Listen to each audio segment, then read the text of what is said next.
Controversy. Controversy. That's how we're gonna start this fucking charity stream. Controversy in the sound of water.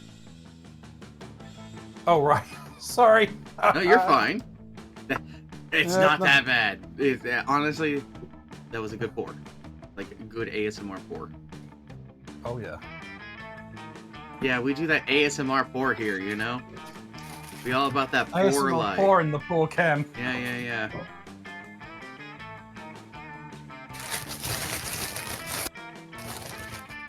Bag of ice for you, there you go. Alright, while we're waiting for Important to get here. Hello everybody. We're gonna be doing some Monster Prom today with Karanzi and Important here. And Important is being a very special guest in this particular one, as he has invited me to join in with his charity drive for the It Gets Better Foundation, which, if I remember correctly, is a foundation that helps people with LGBT with basically getting resources and stuff like that for mental health and helping people just feel safe and get out of hostile situations, because of the world is not particularly kind to individuals for no fucking reason. I can't upload this to YouTube now because I swore in the first minute, but I don't care. I think we already swore before that when I said controversy. Oh yeah, you're right. We can't say anything with the word C in it, can we? No, you swore literally after that. You're right. Fuck yeah, I did. Hell fucking yeah. I'll be right back. Anywho, there is a donation link that is now pinned to this. You should be able to see it from looking at this. If you're able to donate, everything helps. If you're not able to donate, simply being here and spreading the word also assists in things. Remember, there's more than one ways to help with a charity than just monetary. Now that we're here, let's see about getting things set up. There's gonna be 3 of us.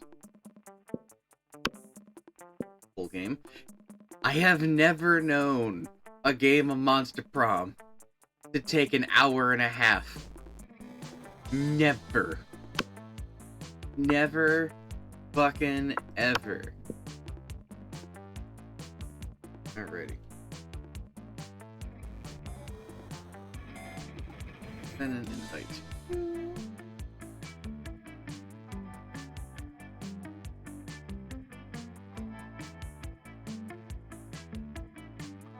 Go. Please permission.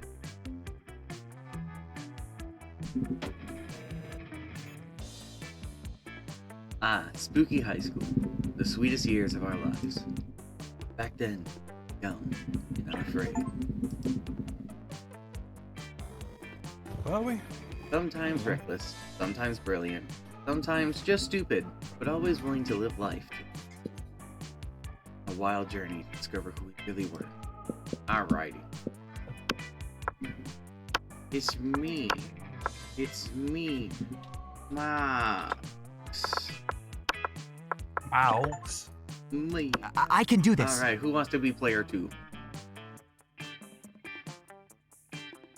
I'll go. Hello, B-Lord. Alright, so you should need to hold escape to take control of it, and then you can interact with the game.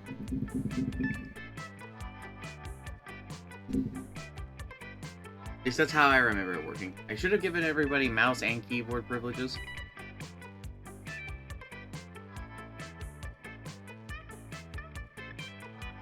Somebody's moving it. My computer has now been possessed by my friends, and I did this willingly. This is Scott, isn't it? No. Scott's a werewolf. No. Oh, Scott's a werewolf. So all 4 of these characters technically have names. It's what you can see when you click on their thing. It'll be the second name down. His name's Brian. But while that may be a thing, technically they're blank slate characters to a point. All of the characters actually do have stories. It's wild to think that these no-name dudes that are supposed to represent the player actually are characters. I love that. Is there a space? There isn't space, is there? No, you can type with the keyboard.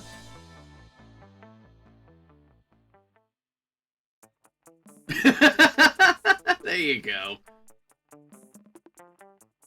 Ah! Cult Daddy R is probably not a good name. We probably want to go to Cult Daddy.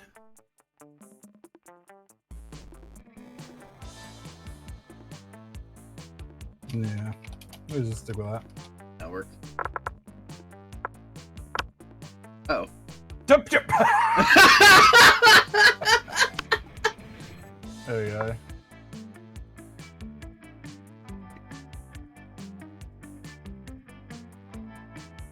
Is that... It is a binary selection, or is it free? It is he, she, then binary.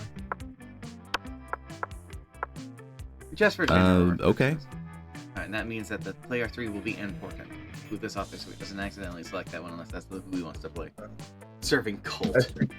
Serving cult. Neen, it's exclamation point charity. Here's what you want. I pinned the link just straight into the stream. I was, yeah, Neen, can you pin that? Hi, everyone. I'm starting my stream slightly late into the box, so everyone's here again. It's okay. We're all late to the party, but we're never late to the prom. Yeah. We're here with It Gets Better to help raise money.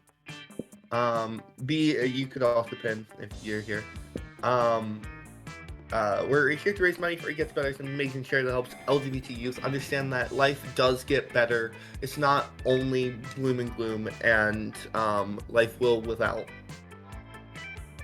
We are here. We're gonna play some Monster Prom, which is, I mean, it's a basing game where you're trying to fall in love with monsters and convince them that you're dateable and not a weird loser who, you know, eats ants off the side of trees. Exactly. You know, I still haven't managed that in my long years. Okay. Maybe today will be the day. I'm not holding my breath. I mean, after all, it does get better.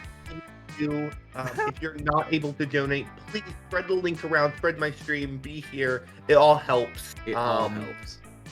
Yeah.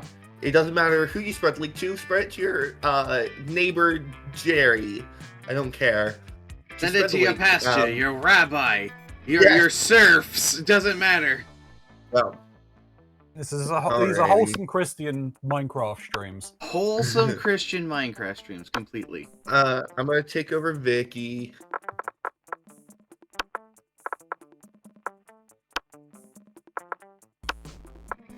Let's go! Alrighty. And we had yet to experience its ultimate challenge, Monster Prom. I remember it clearly. 3 weeks were left. Fantasized about prom date. We're all scrambling to catch the attention of one of our 8 most charismatic classmates. Scott Howell, a werewolf athlete who compensates for his rather small brain with his stupidly heart. Miranda Vanderbilt, a sweet mermaid princess who was as cute as she was genocidal. Polly Geist, a party ghost with an insatiable hunger for all the wrong things. Damien LeVay, a fearless demon with a taste for destruction of. Liam DeLioncourt, a hipster vampire whose standoffish demeanor hid the fact that he was truly a lovable dork. Zoe, or Everett, an eldritch cutie who went from endless deity of the Dark Realms to ultimate fangirl. Calculator Hewitt Packard, a library computer who became a sentient robot ready to experience life to its fullest. And Vera Oberlin, a mean, self-made Gorgon, merciless. It was clear, had to be one of them, but who? They had 3 weeks to choose their prom date. And even more daunting, we only had 3 weeks to woo them and conquer their hearts.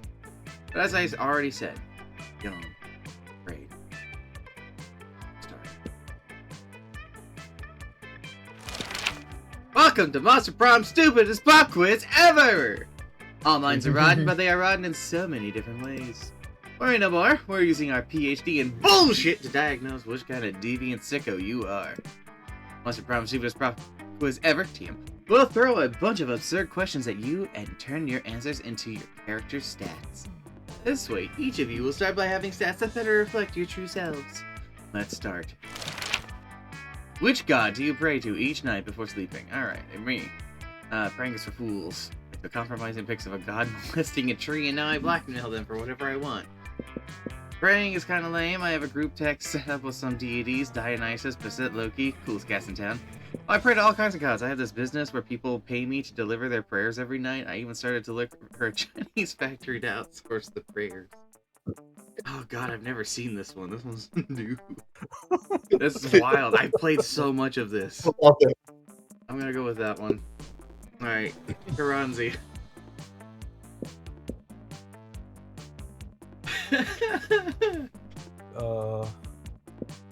I'll go with this one. I was gonna take. If you didn't take that one, I would have taken that one. You can take whatever you want. You still can. Can I? Yeah. Yeah. I mean, this is pretty funny. Uh-huh.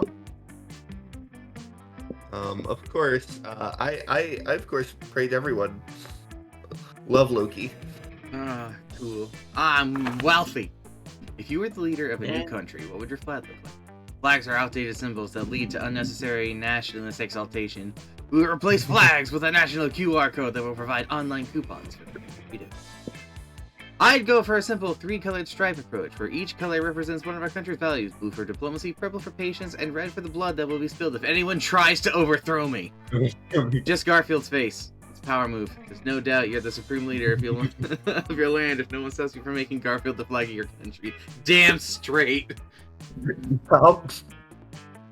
Where's my burrito? Where's my burrito? I think just the fact that I support communism means that I have to go free burritos. Everyone gets their share. Alright, you find your zodiac sign to be inappropriate. Just design your own personal zodiac sign. Happy-go-lucky ecstasy pill, the cute pup, the ambiguous iguana, the now canon lovers, the rad sword of fire, the regal 1%. I'm gonna go with the ecstasy pill.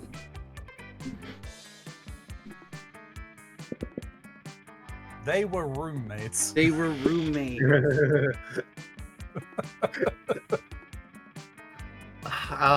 I'm trying to decide. I was really considering going this one. You still can. Nothing is But stopping you. Rad Sword is also really cool. It is pretty cool. But I think, yeah, now canon lovers. What would be your dream first date? Sex decoupling. A lovely walk in the forest after rescuing your date from a dragon. A sweaty and manly wrestling match. An art exhibition experimental enough to give you a seizure. Professional meeting where you charm your date with some astonishing business advice. Crimes.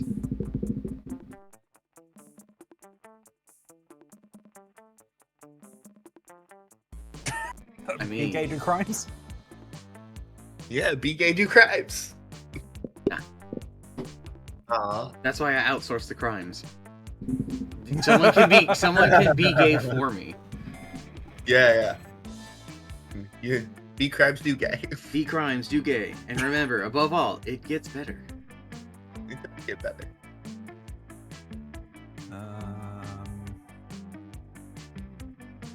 So I'm going to be assisting with some of this on the side here, because unlike the other bits where you can kind of just get through it, this one has specific stat requirements for the characters. So I'm going to have that up on the side to assist with the overall thing.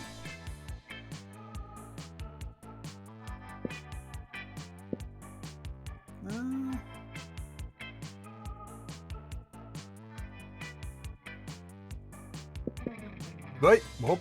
Oh, sorry, my bad. That's right.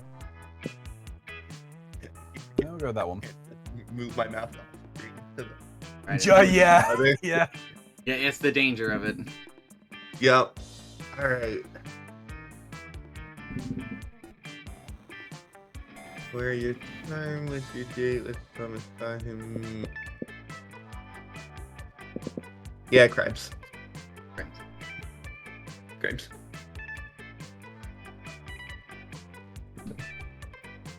Also, if you guys are here, go watch Mr. Mox as well. Mox is an amazing person. I had a breakfast of True 2 story. ketchup All right. packets and a bowl of pudding. That's how amazing I am. Yeah. I'm going to the library. That day you spent some time on the library's PCs, finding some bitcoins.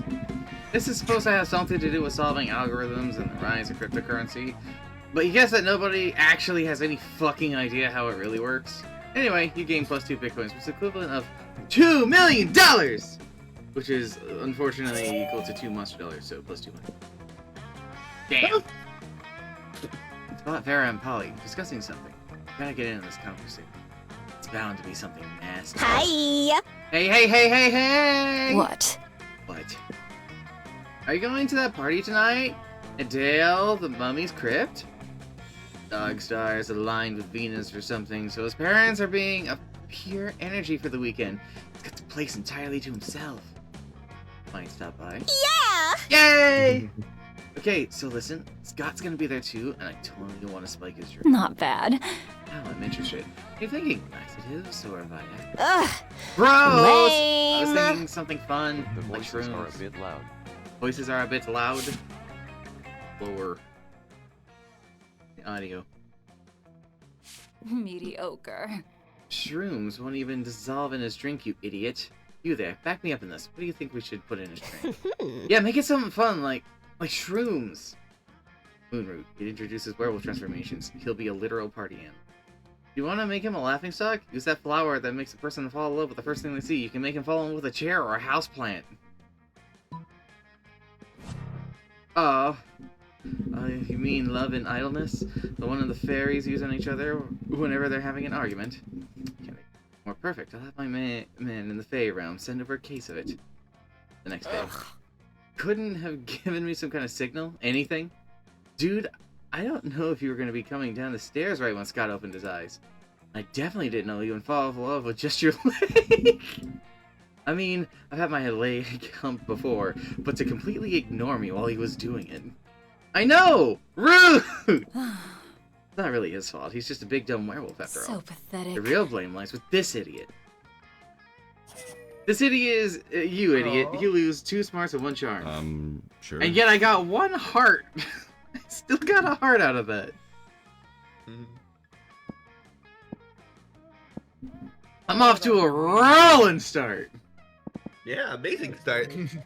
Alrighty. So if you mouse over, I believe the stat thing on the side, you can see what each place helps. Yeah, so you can get an idea of where you want to go. And for the first one, I guess it's really just about figuring out which person you're going to be pursuing of your romantic things, so I can pull up a thing to help you afterwards. Sure. Let's go outdoors. That day during recess, you started a half-hour rave that goes full crazy. You have no idea how it escalated so much, but at one point there were like 300 people. God damn. Someone summons demon from a nightmare dimension. The consequences might distort the fabric of reality itself. But who cares? It's a rad party. You gain 2 fun. You notice Liam off by himself, happily drawing some steamy hot yaoi. You head over there and say hi, but Zoe beats you there. Oh, hey. Hi Liam, what you doing? Illustrating some erotic fanfic? Can I join you? No and no. You over-enthusiastic poser. For your information, what I'm drawing is called yaoi, and it is not fanfiction, it is high art. I know what yaoi is. I have the internet too, but... But what? Isn't yaoi kind of, you know, problematic? Problematic? A thing that I'm doing? How could you even think such a thing? Well, I don't know. I mean, I posted some yaoi online recently and some people got really mad at me. They said it trivialized authentic gay relationships or something. I just wanted to explore the sexual dynamic between Liam and Damien in a comic form. Enough. Okay, first of all, that is my storyline, and you have no right plagiarizing it. Second of all, I already told you that yaoi is high art, and high art is only problematic to cretins. What? But if it's high art, why are you drawing two Ninja Turtles giving each other handjobs? Getting flashbacks. I have a clip on here of Sylaps getting this very conversation and having a long conversation about turtle reproductive organs. There he is. There he is. I love this exact drop. I've had this. Ah! Comedic timing right there. He was waiting. He was waiting. That was just rated me. Rez, this goes on. What's the perfect time to raid? Hey, Synapse. Hello, Sylaps. It's called Hey. Oh, sorry. No, it's fine. I just wanted to come in and say, like, of all the clips that ever came out of the times I have been present for Monster Prom, that is by far my most recognizable Monster Prom clip. Is the turtle one. I think that's my most popular clip of all Monster Prom related clips. So yeah, I'm so glad I could be here. Anyway, have fun with your things. I'm probably actually gonna go to bed. You but get I some hope sleep. you guys have fun with your stuff, Get like some sleep, man. turtles, and handies. Turtles and handies. Indeed. We're not It's even called 30 Irony. minutes in. Yep. Leave me alone. I doubt Zoe will leave Liam alone until this disagreement is resolved, which means you've got your work cut out for you. But whose side to support? True, Zoe, yaoi can be problematic, but only when written through the dehumanizing female gaze of male-on-male love. Liam's gaze is unapologetically male, so there's no problem. Listen, man. Not all of us can last. Don't you 30 see, minutes. Liam? Yaoi is the gluten of the art world. Shut up, Sylaps. He just goes, listen, man, not all of us can last for a 30-minute handy.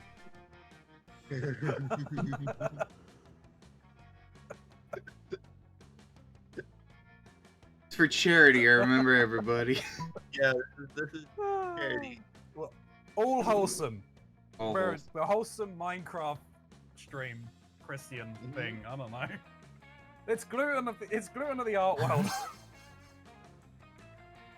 It is, but I'm gluten intolerant. I've been drinking strictly gluten-free blood since the early 20th century. What the fuck does that even mean? Oh jeez, this could be bad. Do you feel okay? Are you having an allergic reaction? I'm not allergic to gluten, you fool. I'm intolerant of it. The only allergic reaction I'm having I in my apologize, soul. But also, you guys are streaming MP. You're right, we Uh, are streaming most. That used to happen all the time to the mind slaves in my unspeakable domain. We'd usually just eat the souls. But that might not be a good idea in this situation, which means there's only one thing left to do. A total fanfic overhaul! Cool. I am in favor of any alternative solution that leaves my soul uneaten. Additionally, I relish the creative challenge. Together, Liam and Zoe create a new kind of yaoi that is just as attractive men having fully clothed conversation about the weather. It becomes wildly successful on the internet because no one can find anything to criticize about it. You gain +2 creativity and +1 money in royalties. Yeah! Hell Stop yeah! the fight.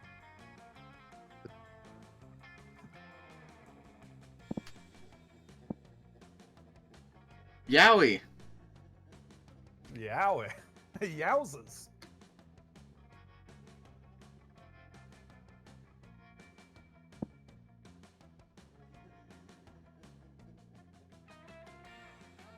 Gonna get your learning on.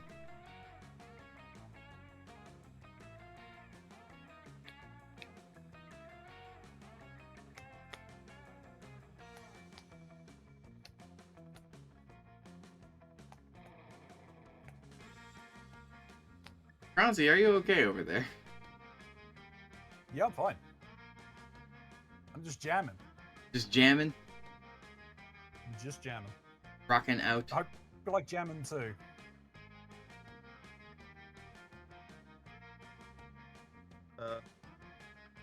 What you thinking important? Okay. Yeah. My mic. No, that's not good. Uh-oh.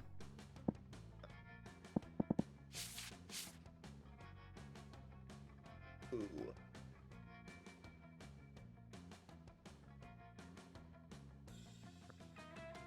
Please, we're doing this for charity.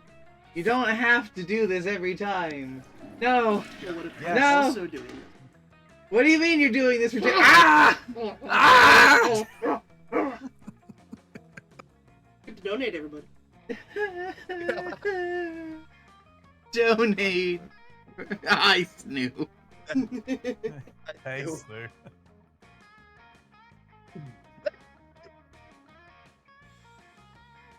No authority. Okay. Some people just want to burn. By Is- skipping class and hanging out in the bathroom. Is he cutting out for you too? Oh, am I cutting out? Yeah. Yeah. Oh, Ogie, 1 second. I'm not sure if it's Discord or your mic. Right. I guess I'll stream. I can't. Yeah, I can't go and check your stream because Yeah, I can't we push the button. unfortunately are kind of How's locked that? right now. That sounds better. Okay. Yep. Cool. Is stream having issues with mic? Stream, let me know.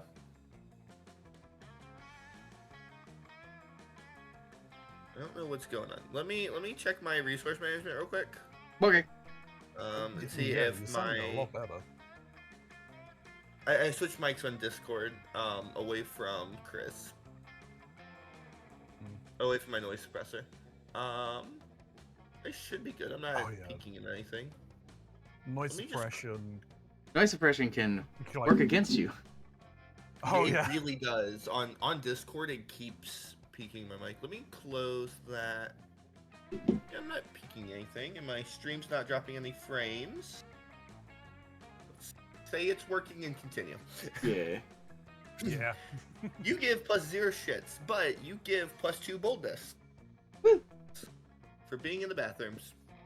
You had no shits while in the bathroom. That might Yeah. be a bad thing. Yeah. You're living your spookiest life when you hear the giggling of an eldritch cutie pie met by the snorting of the angry prince of hell. I'm not saying that's definitely how you lost your horn. I'm just saying it's one of my headcanons for it. Hmm? Headcanon? Yeah, how I imagine you lost it. In my mind, when I think of all the cool adventures everyone at Spooky High must have gone before I joined you all as a regular girl. Hmm? Regular girls don't come up and ask me if I nobly sacrificed my horn for the coven because I'm secretly horny for hope. Okay, but I also have a Spooky High Seas AU where the whole school is a private pirate ship, and you lost your horn to a bad case of scurvy. What? Fuck scurvy. If I was a pirate, I'd only get the coolest, most dangerous diseases. I also wrote a human high AU where you're not missing your horn at all. You're missing a wang. How is a horn an analogy for a wang? Also, don't answer that. Stop making up canons about my head. The only canons I like are the ones with 2 ends.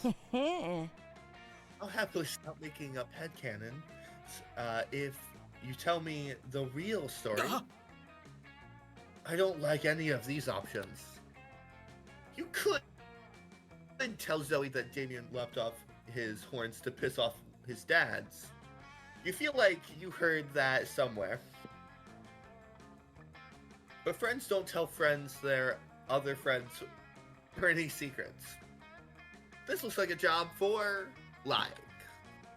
And maybe, just maybe, you can use your answers to impress one or the other of your very attractive classmates. Now, Karadze did go after... I'm not trying to go after it. I just picked the answer I Okay. thought was interesting, so you go Okay. with... I mean, whatever. if it ends up being what it is what it is. This is the game. Yeah. This is Yeah, what it is. yeah. As we all know, demon horns are perfectly faradistic. It's not hard to imagine how Damien lost his wink. Or, who gives a fuck how Damien lost his horn?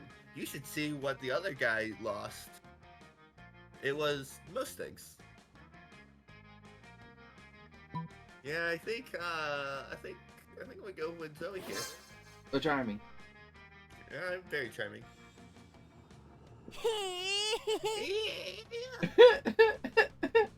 This is going to be the best ultra-realistic Spooky High fanfic ever! Everyone else in the fandom will be so jealous that I actually got the dirt. And that the dirt is so, well, dirty. Rad! Yeah, Aiden is right, Zoe. But don't cry over split horn. I've got a whole nother one right here.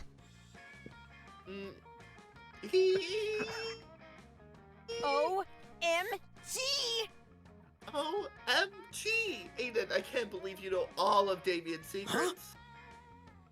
Nobody knows all of my secrets. I just let people share the sexy ones. I know so much about Spooky High and sex and romance and the first degree.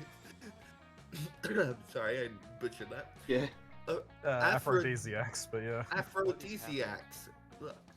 What is happening? Oh, B, have you never seen Monster Prom? Would you help me explore all of it further? No, I don't think B has. This is what Monster Prom is.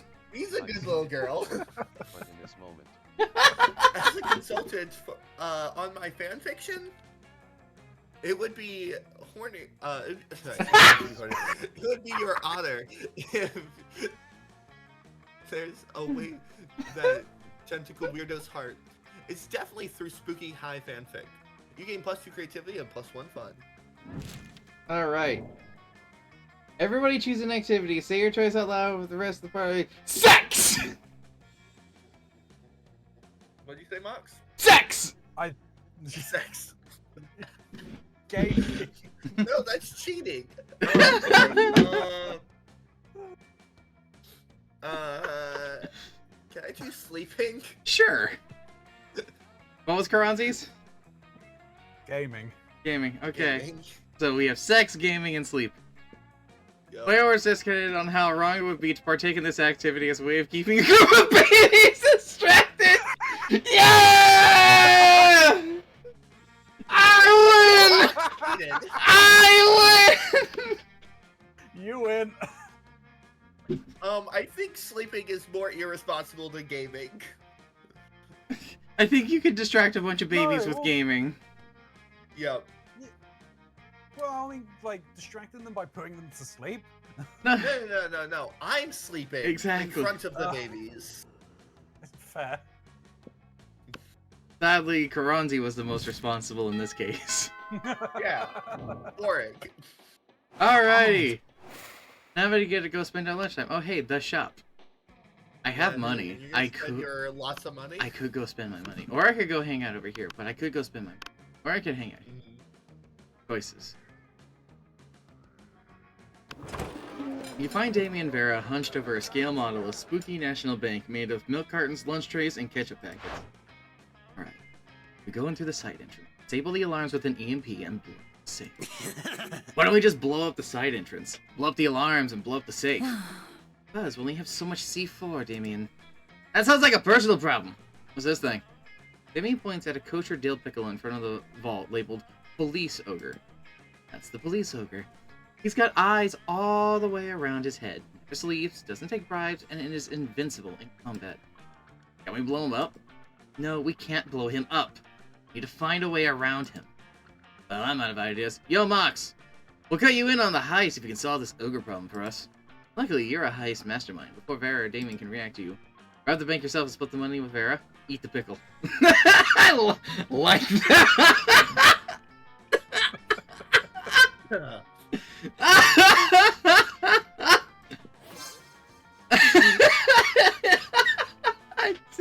I'm going on a route, so unfortunately I can't choose that one responsibly. But fuck, that's a funny action. There's a flash. You take Vera, then. Yeah. You take a cab over to the bank, walk in the front door, fist bump the police ogre, and walk out with all the money. You ride back to school and dump half the money out on the table, totally burying their shitty scale model of the bank. What? How? You explain that you and the police ogre go to the same salsa dancing class. Taking advantage of friendships for the profit. Never respected. I assume this pile of money and Golding gets us my share. You nod sexily. Hey, where's my cut? Got your cut right here, interloper. Vera stabs Damien with one of the irresponsibly sharp butter knives the school cafeteria provides. You've never been more turned on. Let's go. Barry just murders Damien. Woo! A little bit of money, but not much. Not like me, Mr. Moneybags over here. Moneybags. Literal money bags. For those who are going for Zoe, I thought it would be informative to let you know that you need creativity, charm, and love, aka hearts. Yep. I've played Monster Prep a little bit too much to... We've good bit of creativity and charm on our side. We sit down with Zoe and Miranda. Miranda's paying no attention to her eating serfs, and Zoe is paying too much attention to them. Disgusting! What are you doing, Zoe? You don't know how rude it is to ogle another woman's eating serfs? I'm not ogling, I'm researching for my fanfic. My dear, when it is about royalty, it is not called fanfic, it's called propaganda. What? Oh, I'm not writing about you right now. I'm writing about your eating serfs. What? Yeah, it's gonna be great. I'm gonna really dive into their inner lives, their hopes, their dreams, and desires. Oh, don't be silly. Serfs don't have any of those things. Do they? Serfs? The eating serf's eyes dart between Miranda and Zoe, terrified. Should they speak, or should they just shut up and eat?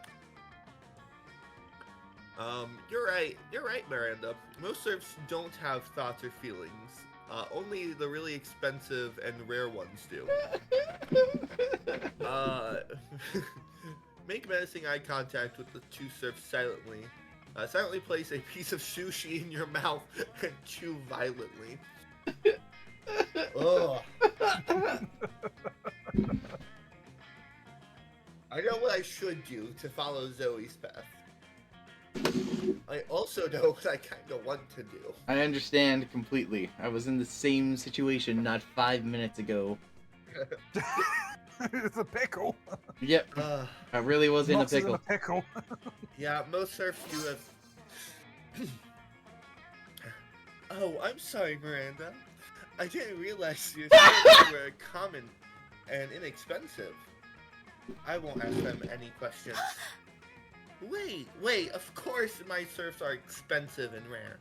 They're the most expensive and the most rare. So you're saying they do have rich inner lives? Rich? Why, their inner lives are positively wealthy. Opulent, even. Tell them, serfs. And Miranda is urging her serfs share with you their childhood dreams of becoming marine biologists, their mutual love of ukulele music, and their well-reasoned opinions on income equality. Inequality. Spoiler alert, Inequality. you rock! Wow, thanks you two. This really is a wealth of information.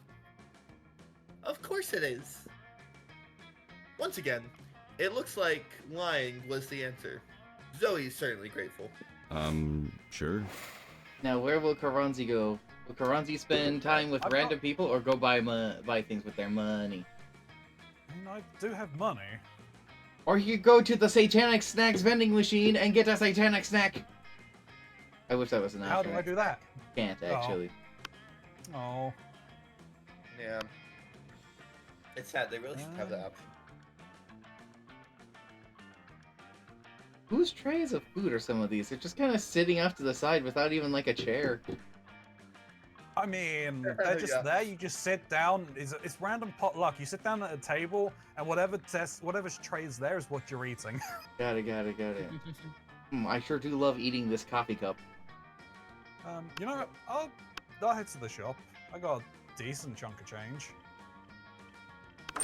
Give me your money. You miss me and my shit, huh? Worry no more. All this shit can be yours if you have the money. Not me, though. Unfortunately, I don't have enough stuff yet to unlock the shop here as a date. Creativity. Happy Well, license. There's like no life. So careful with the event ones. They start you on a path. I will tell you, Oh. of all of the ones that you have here, the one that I'm kind of like, fuck, that's awesome, is the map. Because Really? that one will set you on the path for dating Dahlia Aquano, the blue demon girl. I have not Okay. touched the map yet. I've not seen the map. live. It is a difficult one.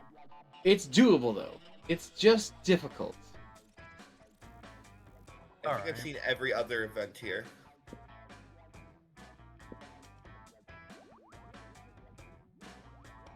Dragon Heat, a classic. It's so cheesy and stupid that you just can't stop reading. I never thought I would say this. Now I'm super into dragon abs. Well, now.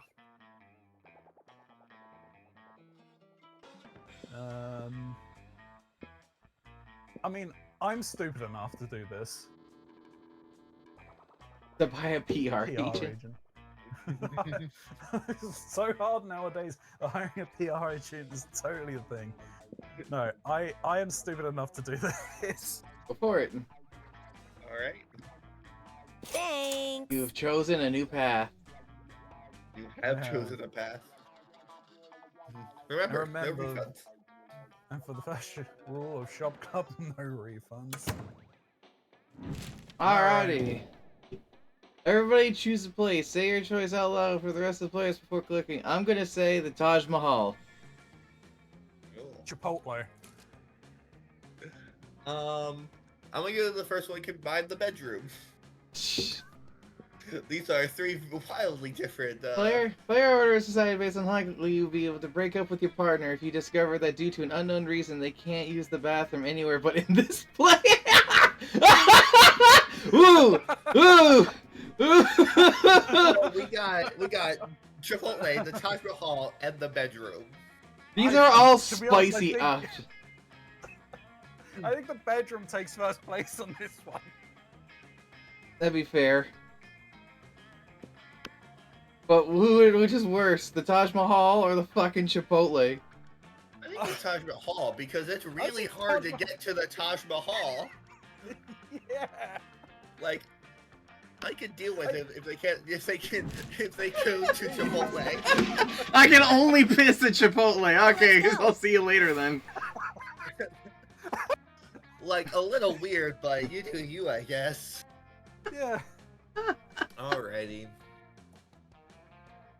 Alright. I have a good bit of creativity, a good bit of charm. Well, I won.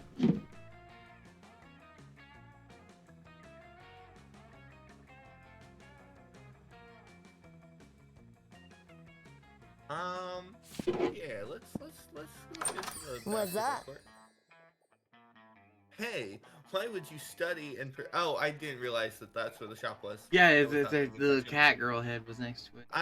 I'm good at this game. Trust me. I played so much of this game. I totally know what I'm doing. Clicks the wrong thing. Fuck! Yup. Every single time.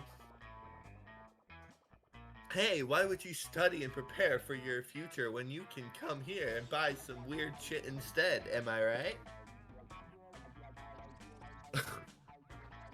Got bloody tampon.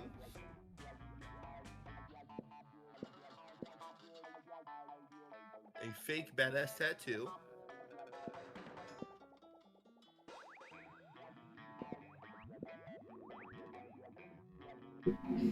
Remember when these used to be cool? Now they aren't. But they're still so ridiculous that they aren't. They're still fun in their own twisted way. You can't afford cocaine. I can't afford cocaine. I really wanted cocaine. It's a good thing you can't afford that penguin mask. I don't want to think about the penguin mask. maybe I get a present. Could be a boat. Could be. Could be a boat. Could be a boat. And it's free. No refunds. See, I'm wise enough to know when a gift needs given. So yeah. Got a lot of charm, but you are not fun or bold.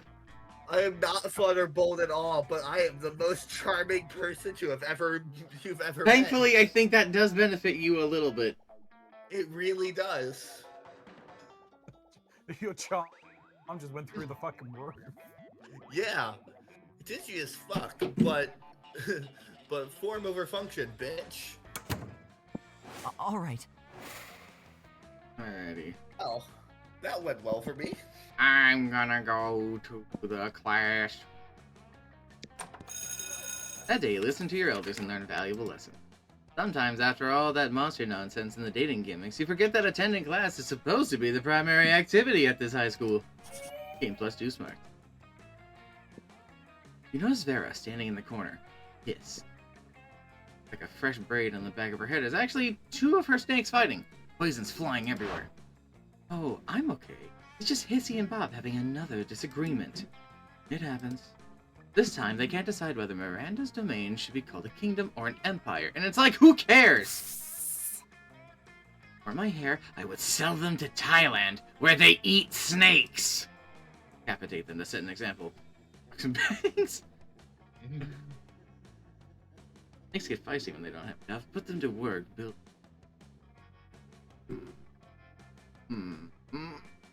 I don't know. I'm bad at most things, so I don't feel confident. Fart! Why, of course. I've forgotten how testy snakes felt painful employment. All in the best-selling book, Snakes in Suits. And come to think of it, my snakes already do have jobs. They're just not doing them. Bob, where's the report on Portugal? Are they at war yet? Hissy, have you poisoned the school's water supply like I asked? No. Then how am I supposed to sell water to Miranda's family? Think it's easy selling water to mermaids? He and Bob pull out their cell phones and start making calls. You don't know which impresses you more. Vera's managerial skills or the fact that her snakes can use cell phones without thumbs. Either way, you gain +2 creativity and +1 smarts. I am afraid for my life! Yeah, Sure. you should be. I have made a choice! Was it a good one? We have. Where do I go now for the... Anywhere. Literally anywhere. The thing is what you want to do Okay. is you want to increase your stats because your things will help. If you want a hint for things, I have what you need for things on the side here. Alright? But really, you just want to increase your stats. Okay. But you're kind of free to go wherever the fuck you want. Okay. I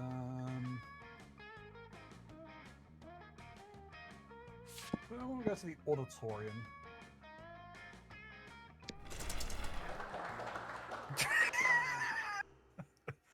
That day, while rehearsing for the class play, It's as though the muses themselves had descended to give you a figurative blowjob. And a literal one. Figuratively speaking, Your of course. Figuratively, yes. Your performance is intense and inspiring. It'll be remembered for generations, which is pretty rad by high school play standards. You gain +2 creativity. You're trying to focus on your own love life, but the sloppy makeout sounds coming from Violet and Tate are making it.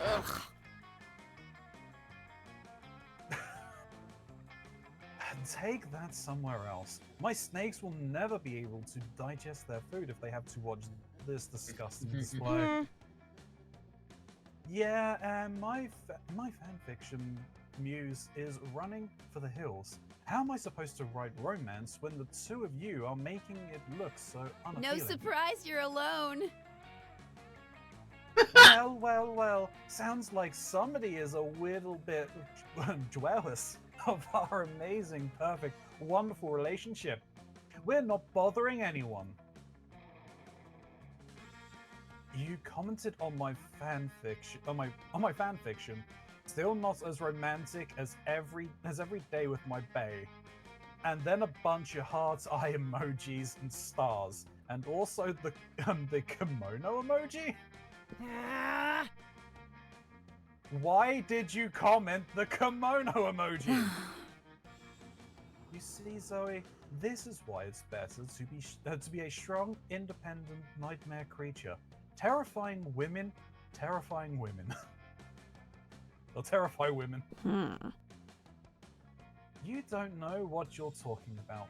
Cult Daddy, you're always trying to romance your classmates in various unlikely ways. It's a couple versus a pair of people who don't understand the joys of being in a couple. Go on and be the tiebreaker. So this is not the start of it. I believe your next one is going to be the start of it. It's just because we're doing a long game, you have an extra bit to try and generate stuff. This is a regular thing, so you can fuck this up and it's fine. Sure. Don't do it, though. If Zoe and if Vera and Zoe don't want to be in relationships, it's going to be hard to get them in relationships with you. Time to convince one. It's funny because it's the one that and the people important and I are going for, and they're just like, ugh, dating, disgusting. And meanwhile, we're off in the distance, like,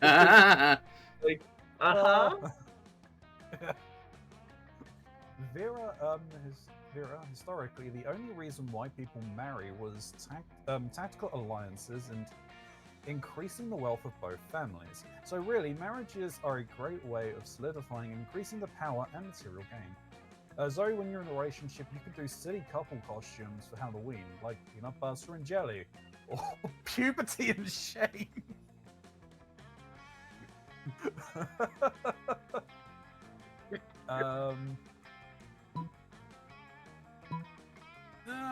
Probably this one. Your idiocy So smart. gave me food poisoning. So smart. No. Marriage for love isn't a lie. Love is wonderful. That's not at all. This is by far the best arguments I've ever heard.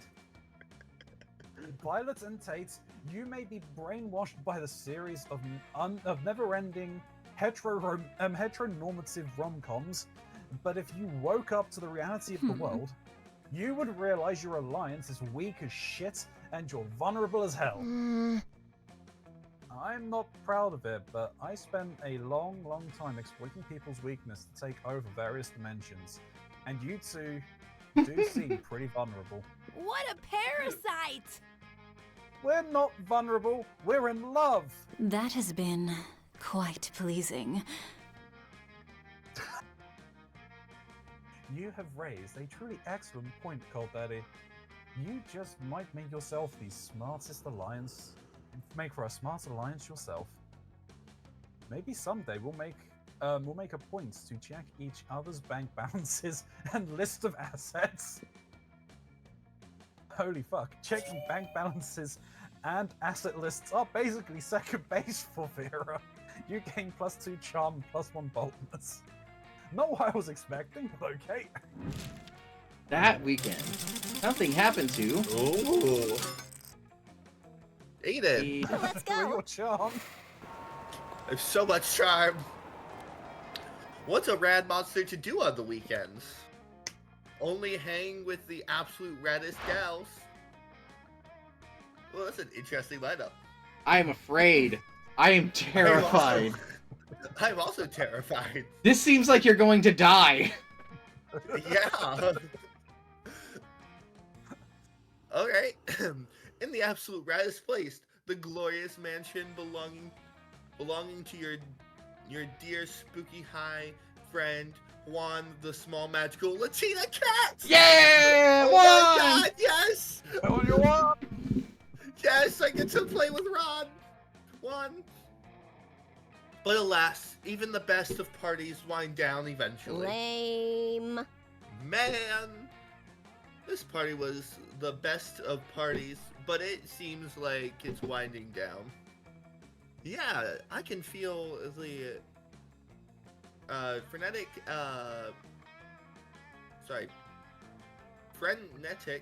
party chaos, joy, energy fading off of pretty much everyone at this point. I think I'll head out.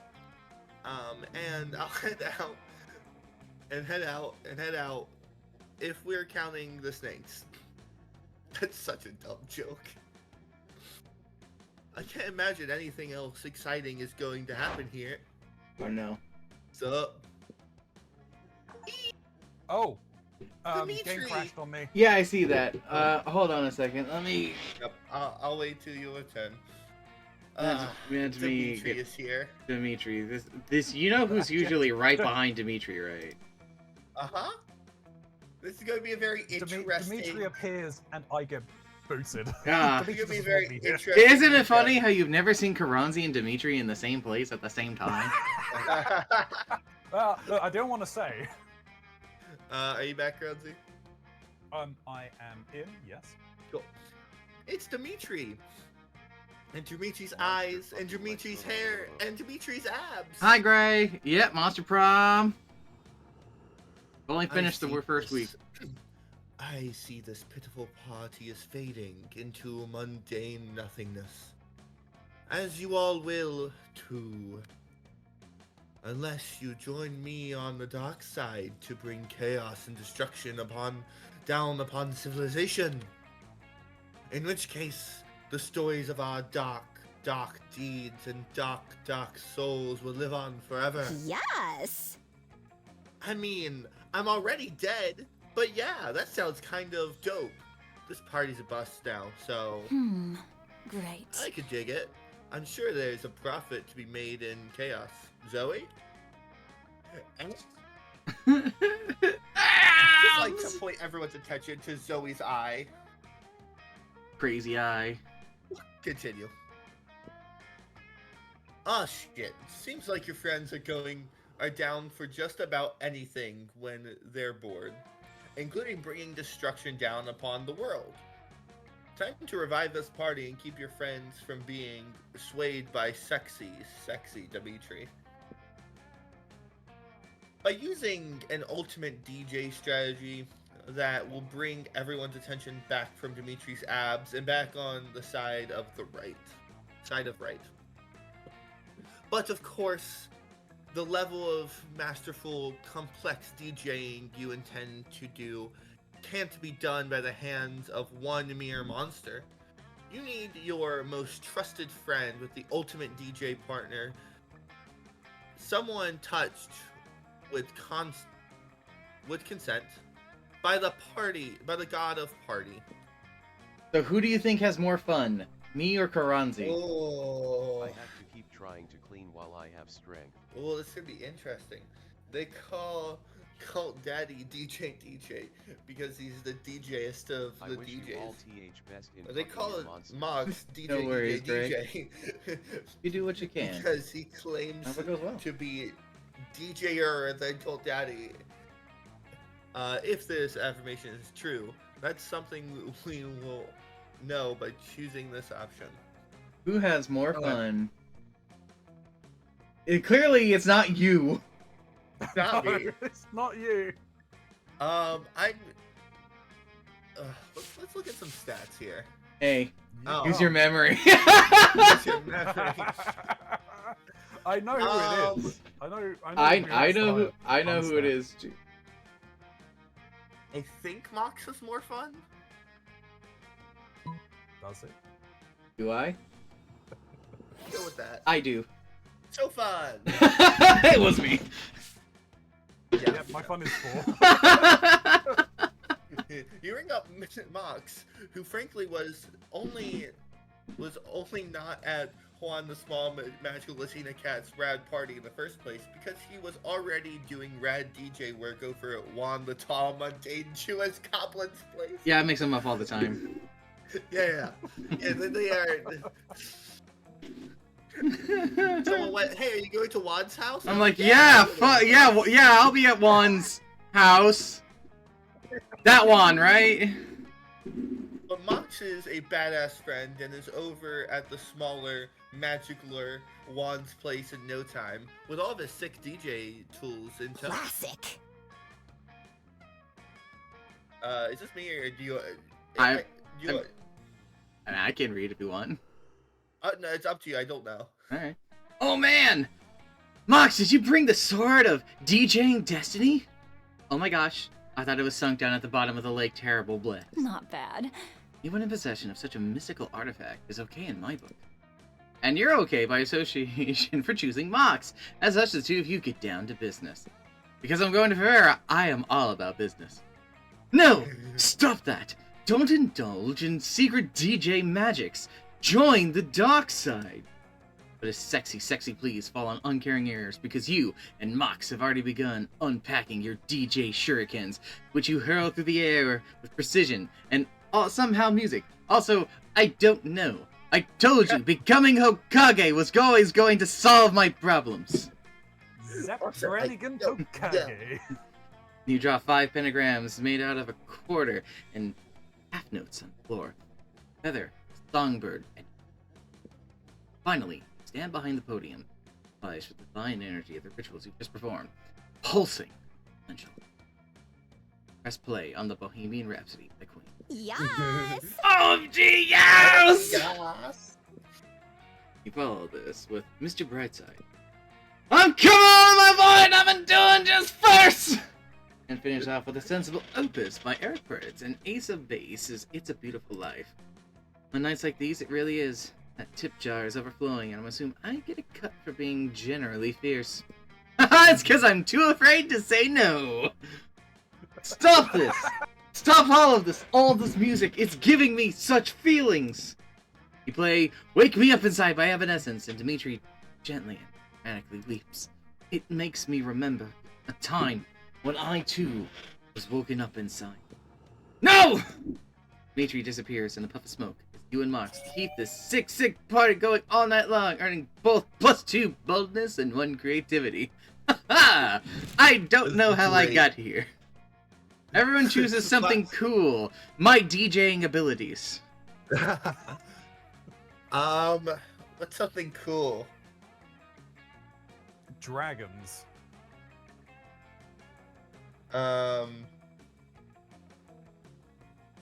We're gonna go with dice. I'm changing my answer. I'm saying ice Okay. cold. Because you know what's cooler than cool? Ice cold. That's Uh-huh. cool, baby. I already decided based on how awesome it would be if Japan built vending machines that sold a selected thing. Yeah, sold ice cold. So Sold- ice cold, sold dice, or sold dragons. I think dragons I wins. mean, Yeah, dragons wins without a doubt. before we click, I need to try and get this thing off the front of the top of my screen. Because looking at the window. Mar. Okay. Oh, there we go. I'm in. Okay. So who gets second and who gets third? Which is better, mean, dice I- or ice? Dice are pretty cool. Yeah, but ice is colder. Even cooler. Yeah, but do you want ice from a vending machine or do you want free dice? Well, I mean, do you want math they're- rocks? ice vending machines already exist in hotels. Yeah, and they're pretty cool. They are. Just free ice? Yeah, Exactly. let's So take awesome to have math rocks. Yeah, but your funny math rocks would get stuck because you know when you try to get something out of a vending machine and like it doesn't fully get out or gets stuck on the side. Imagine that, but now it's built up, and you have basically like a dice dome that's preventing the dice from getting down. The only way for the dice to come out is if they roll a nat 20. Exactly. No, they come out unless they roll a nat 1. Oh no, but those Either nat ones way, are that's still pretty bad.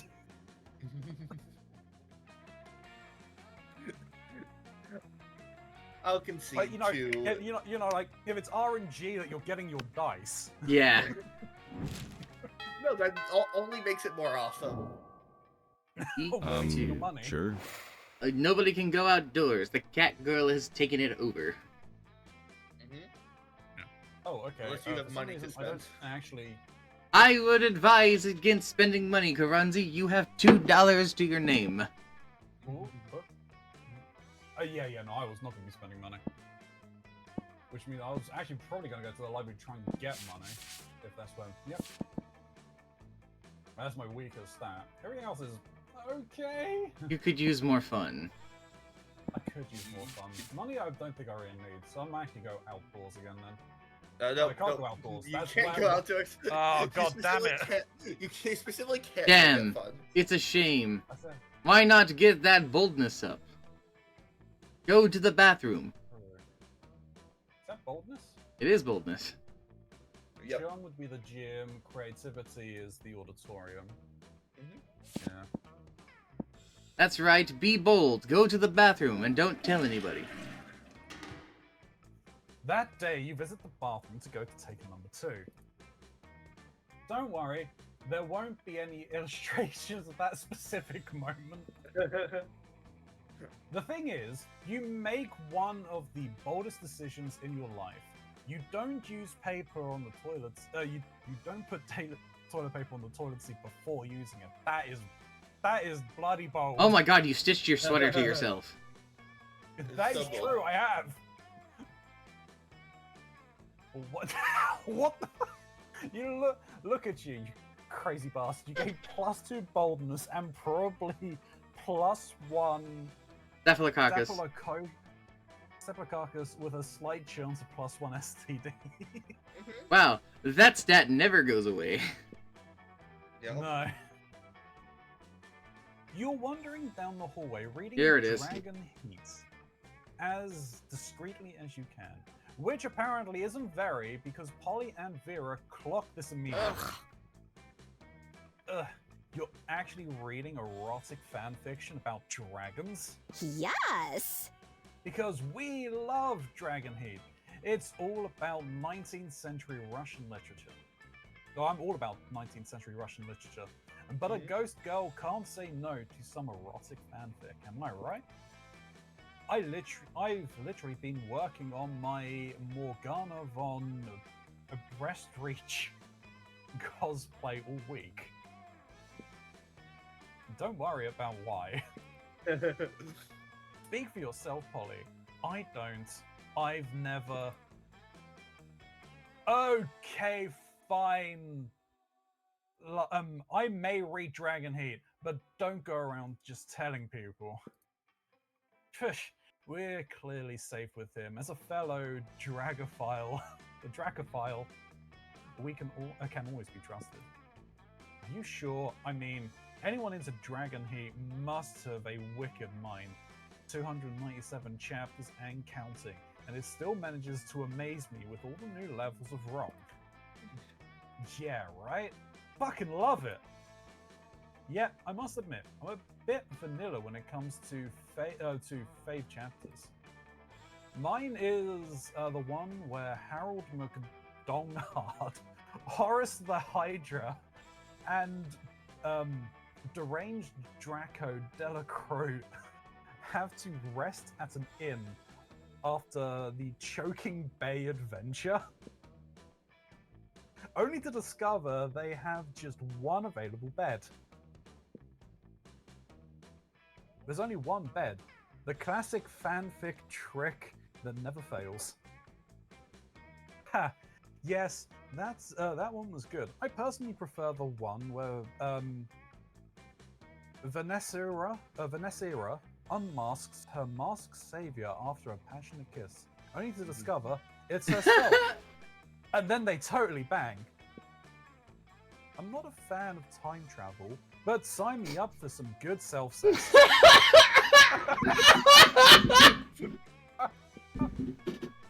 Amen.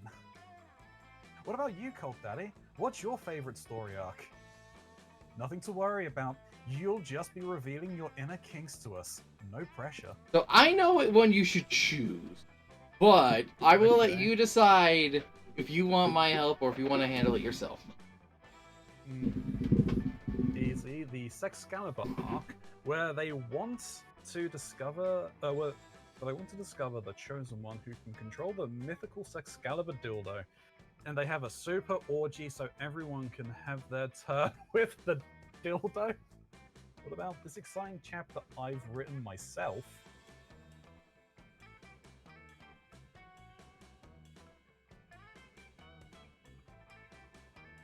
I have a pretty good guess of which one's which.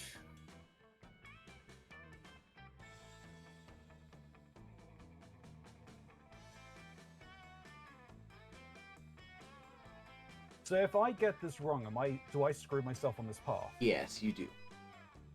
Oh, okay. Fuck it up once, and that's it. Yep. And I'm screwed for the entire game. Basically. Yeah, you're starting a week late would be difficult, but not impossible. Not impossible, but Trying to find like a date? it'd be very hard for it. Yep.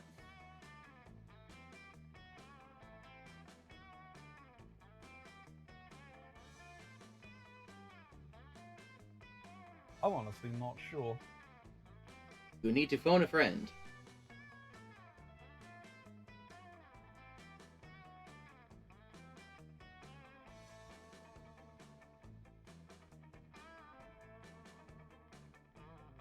No. Okay.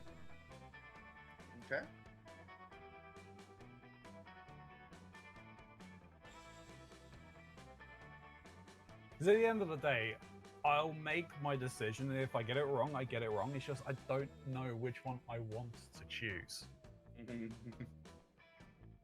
That's the thing.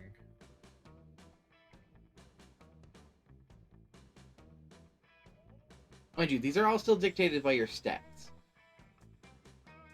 Yeah.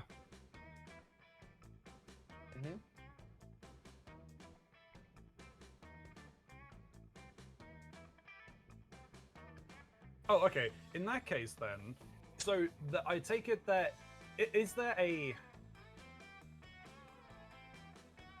If we're taking stats into account, is there a wrong answer? There is technically a wrong answer because of what stat you have higher than the other one. Okay, so you've got right, yeah. So it is what I'm thinking is you've got to pick whichever one you have for your higher stats. That's correct. That's how it all of these work. Okay, so in that case, the what about this exclusive chapter I've written myself? I would imagine is creativity. It seems like a safe thing to guess.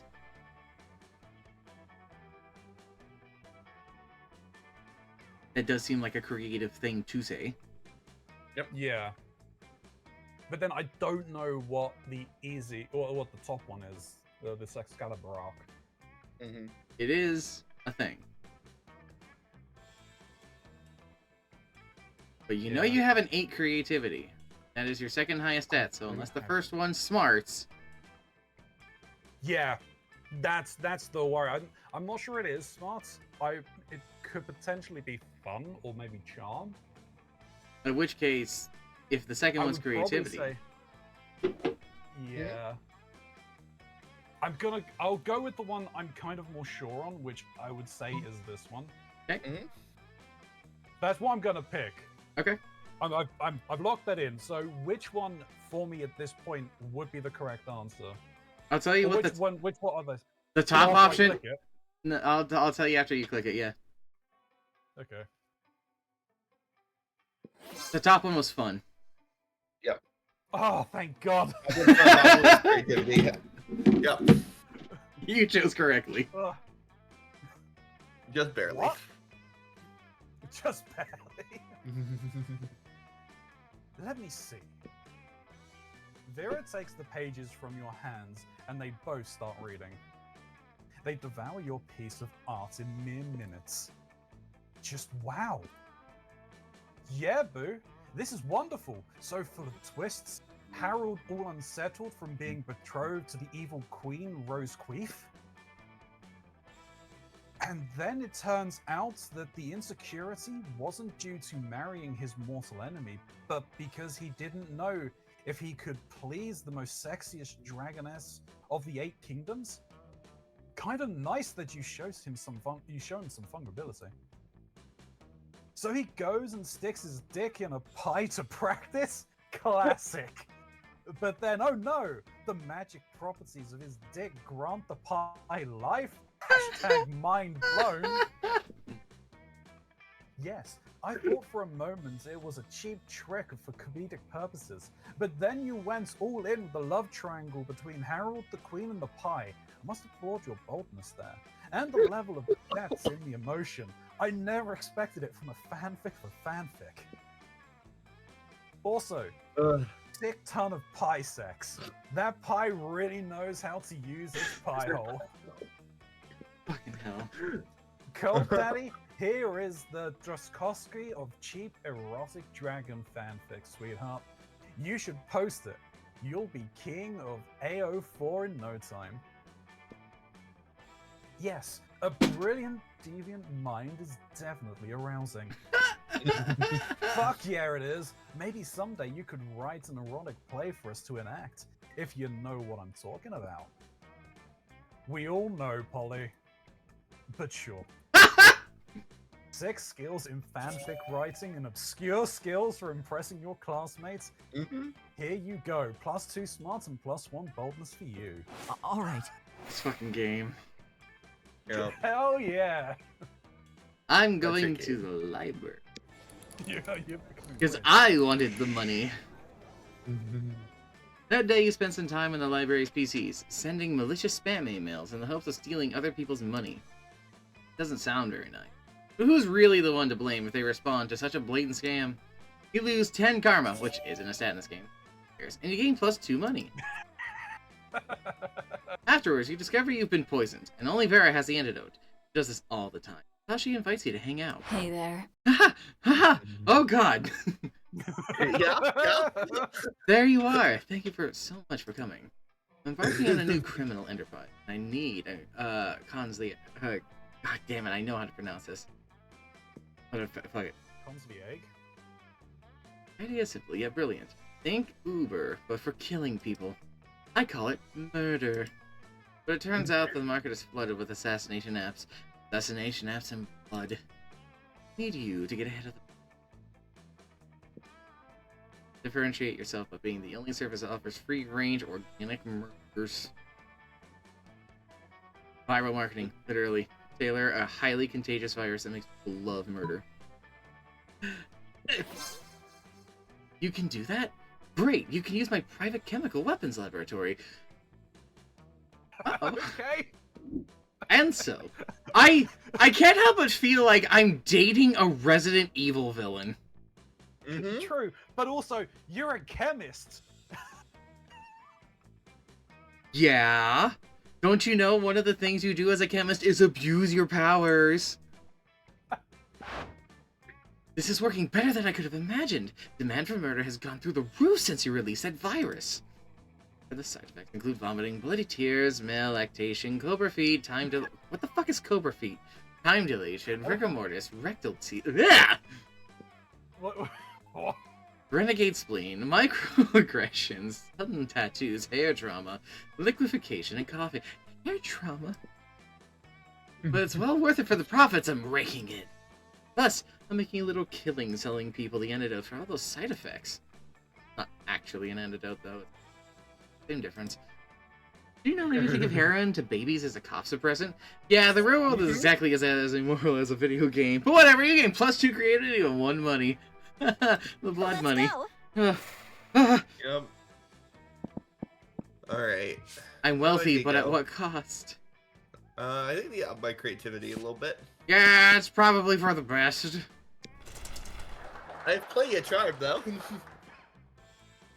That day, while you're rehearsing for the class play, you can't help but feel that you're not as good as the role requires you to be. There doesn't seem to be any ordinary way of getting yourself there, but there might be an extraordinary way. You summon the devil, one of many, and make a deal to enhance your creativity just a bit. Get +2 creativity. You also lose -3 years of your life as your end of the deal. But who cares? They weren't happening in game anyway. Who cares? You're rehearsing for the Colton Eye and are super psyched for the big number. Shall we dance Uh-oh. in worship of the unholy lords? Uh-oh. But you can tell Zoe isn't really feeling it. Sorry, Aiden. I just really want to get this right. You know, I mean, plays are just the fan fiction of the theater. Sure. I just don't know how to get into the mind of a cultist. Well, actually, I used to literally get into the minds of cultists all the time, but that was because back then I ate their minds and fed off their insanity. But that doesn't mean I got to know and understand them. It just means they were delicious snacks. I've always been the cultee and never the cultist. Plus, some of that was like millennia ago. I'm sure cults have evolved since then. Not really. No. You know what? Screw it. If I'm ever going to win a Antrelette Pixie Award or Trolley, I'm gonna need to go full method. What's the best way to simulate an actual cultist experiment? Join a cult. Join in on the modern, less murdery, more culturally acceptable version of a cult. CrossFit! Start playing this free-to-play, pay-to-win mobile game at which you can only succeed by playing 12 hours a day, tricking all your friends into joining or sacrificing a goat. I am offended by that second option. Which part of it? This goat Yes. sacrifice. Oh, just the... Playing a game 12 hours a day and tricking your friends into joining is something I do on a regular basis. How the fuck do you think we started playing Monster Prom? I mean, how do you think you started playing Inkbound, Across the Obelisk? Final Fantasy. Yes. Alright, I don't actually know which one's Big which. shit for that one. I wouldn't. I'm I think that bottom one might be fun. The bottom one might be fun? I thought the bottom one might... Yeah, I guess. I'm honestly not sure what these could be. Well- I'm just guessing. Hi, Lily. Yeah. How are you? Hi. I saw the Lily. videos and pictures that Mom sent me of the fire station or the police place behind your guys' house exploding. Oh, God, I was meant to ask, like, were you going to give us an update on what was happening with that? Yeah, I got distracted. So Alright, that place is destroyed. It is gone forever. It's like several $1 billion worth of damage. Jesus Christ. Yes. Okay. Um, So is the bottom So one how'd that fun? happen? Maybe? Good the question. bottom one could be Don't know. The bottom one could be fun, but it could be money because it's got that pay-to-win mobile game. Uh-huh. Could be money. I think the top one... Might be creative or smarts. Yeah, I was gonna say either creative or smart, which is exactly what I want it to be. Go smart. Oh, of course. Nothing screams cult like weight loss programs. I had a friend who True. got sucked into that sky body pyramid scheme so that you look great flying. You and Zoe head off to see what all the fuss is about, Grossfit. Immediately, you're greeted by a perky cockatrice in patterned yoga pants. Oh man, all of these people have the same vacant smiles and are sprouting the same basic phrases. This is gonna be culty as heck. Alright, says the cockatrice as the class settles down. Let's start with a nice stretch to get those muscles all warmed up. Everyone is doing it at the same time when she tells them. Just like a cult, right? Get it? CrossFit's a cult. Now let's get to work with weights. Uneven bars, megaphones, and treadmills. Now pull your ceremonial daggers and cut off your 12th toe and swallow it whole. Swallow it whole while keeping one eye open and reciting your deepest fears. Wait, what? Feel the power of the darkness consume your soul, and you are but a vessel for the word, and the word is the vessel for your flesh and mind to dissolve into the vessel of the word. Ah, yes. Repeat the word, repeat the word, repeat the word. The egg cracks and the truth will emerge. A copy of a copy of a copy of a copy. Oh man, I did not realize you meant Grossfit. It was literally actually a cult. This is awesome, and I totally get it now. No wonder people had so much fun destroying their minds, bodies, and souls for the cult of Zgord for so many years. I finally understand. I'm gonna completely nail this role in The Cult and I, and probably go on to star in a cultist line, Cultist on the Roof, and Spring Awakening. Instead of Fiddler on the Roof and what have you. Cultist, yeah. Yep. Cultist on the roof. You wonder if that joke about the enthusiasm of the Spring Awakening fandom is going to be too niche. But fuck it. There have been way more obscure references and theater nerds are people too. Are we sure about that? Spring Are we sure Awakening? theater nerds are people too? See, I don't know about that because I was never a theater kid, which nobody believes. No one believes me when I say I never did theater. I mean, I'm yeah, trying to yeah, think what it's Spring not something Awakening believable. is. I don't know. It was too niche of a reference, but Monster Prom believe does those kinds of things sometimes. I believe it says B. Zoe seems pleased as poisoned punch. Oh, good. And you gain +2 creativity and +1 fun. Yay, I'm fun now. So to answer your question, B, and for everyone else who are curious, no, they do not know what blew that place up. Listen, I wasn't a theater kid, but lots of my friends were. Alright, everyone chooses a part of their body. I choose my eye. Say your choice out loud before the rest of the players for clicking. My elbow. I choose my purple eye specifically. My leg. Player decided based on how possible it would be that 50 years from now, thanks to incredible tech and scientific progress, couples interchange that part of their bodies as a romantic gesture. I could see the eye thing. That is such a red. Yeah. That is kind of romantic in a fucked up Yeah. way. Yeah. The let's see, is it arm or a leg or no elbow or a I leg? said elbow or leg? Elbow or leg. I'd say leg is I more think- likely than elbow because like it's a full Yeah. limb versus a joint. Yeah. I agree. Oh, I had a bunch of theater friends. All right. Yay! Do I spend me money or do I not? I'm gonna that with Lara and hopefully not to get stabbed or poisoned. Or worse, I have to pay taxes. You take your seat beside arguably the two coolest monsters in all Spooky High. Here's hoping you can keep up with them. Lara, are you eating manticore steaks again? Yes, and it's delicious. Don't you know the amount of cruelty in mainstream production? Yes, and it's delicious. Besides, Liam, you're a vampire. Don't you only consume things that are dead? Well, yes, I suppose, but it's always ethically sourced, organic, free-ranged, and human.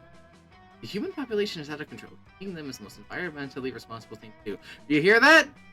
Eat a person! It's the responsible thing to do. In Eat Minecraft. the humans. In Minecraft. Listen, Liam, I happen to have every single animal I eat. The first, and I'm only the ones I hate the most. It makes it... Well, then surely you can inflict pain without going through the coding factory. Then home cruelty better anyway. You may actually have a point there. And if I get my hand in the pot, I can inflict even more effective and specific pain. Wait a minute. It's too. Hang on. Somehow I've ended up arguing against my own interest here. Liam!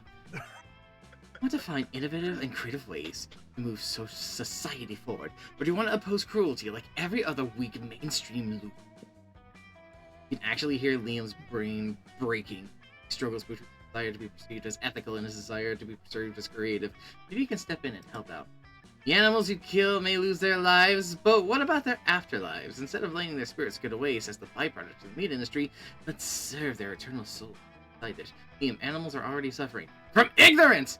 If I wanted to increase the pain, the best thing we could do is teach them the concept of death so that they can really fear the fate. I don't want metaphysics. Jesus Christ. They both are amazing. I'm gonna fucking serve up souls as a side dish.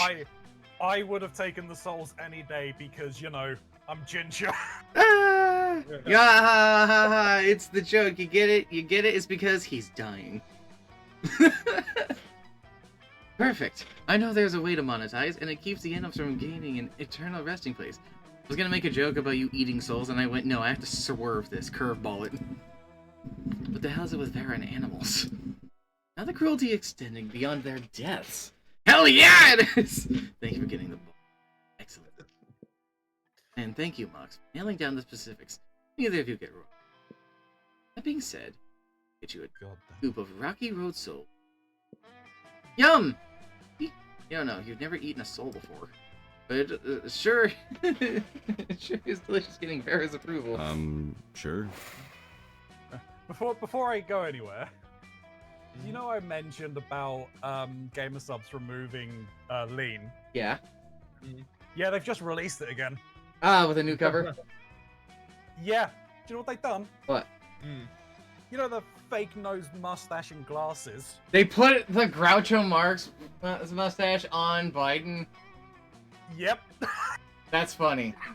That's amazing. That's really fucking funny. I'm so fucking disappointed now that I'm getting a base one. I want that one. As you should, yeah. You're just gonna have to order it a second time, that's all it means. No, I have too much of the stuff. I need to get through all of what I've got so far. That's fucking hilarious. Alright, where am I going? I'm assuming this one because... Hope. You don't have any money, so yeah, she's the only option for you because you don't mean anything to those two. You're not really pursuing a Zoe, and you're broke. Yeah. So hang out with Hope. Uh-oh. You were planning to sit by yourself today, but the only table you could find is partly taken by the Coven. You do feel kinda sorry for them. After all, no one seems to want to sit with them. We're here to save the day. Oh, good. It's you. We can practice one of our spells on you.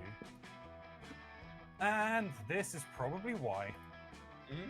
Oh, don't look so worried. We're preparing for an upcoming battle with the disgruntled Lord of the Seventh Circle. And if we don't do our homework, we'll have a hell of a time beating him. The audience laughs. Wait. Audience? Anyway, we've got two spells we've been meaning to try out. The magical enhancements to help us beat this big bad. Do you think we could try one on you? Pretty please. Ah, says the audience. You know, a magical enhancement doesn't sound half bad. You can choose either of the two options. A spell that lets you see the future and also the past and the present. You can watch all. You can watch live TV anywhere. Nah, you want to go for something a bit different. Let's do the spell that turns you into 2 helicopters. Helicopter! Helicopter! Turns you into 2 helicopters? Not 1, but 2. Yeah, so you just get split in half and become 2 helicopters. Hell yeah! Yeah, we'll go with 2 helicopters. It's all about that helicopter life. The choice is made. Wing Guardian double copter. No, it's Leviosa. Leviosa. It's a double copter.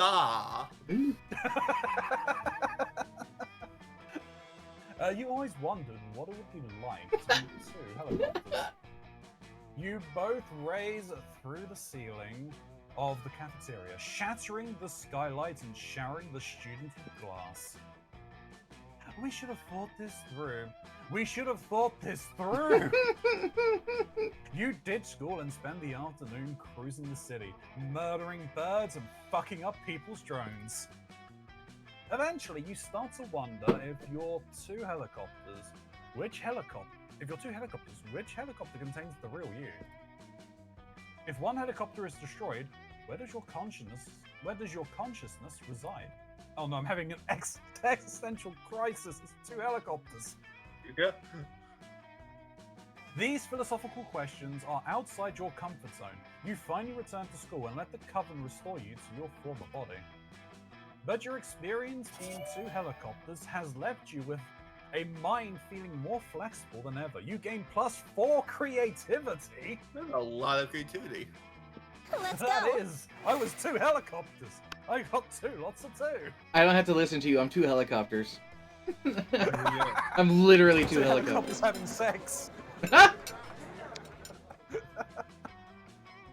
You sit down with Zoe and Scott. Scott is eating his trademark pizza sandwich, which is just 3 slices of pizza on top of each other. Zoe has a notebook out and is taking notes. But how do you get your food, Scott? Why do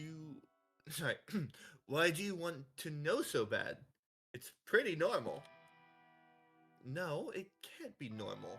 I'm doing research for my latest fanfic, Cry Havoc and Let Slip the Dogs of Love.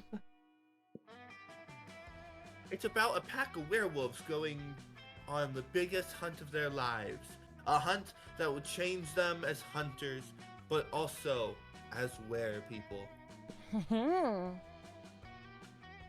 They went looking for food, but what they found was personal growth and new understanding of group sexual practices.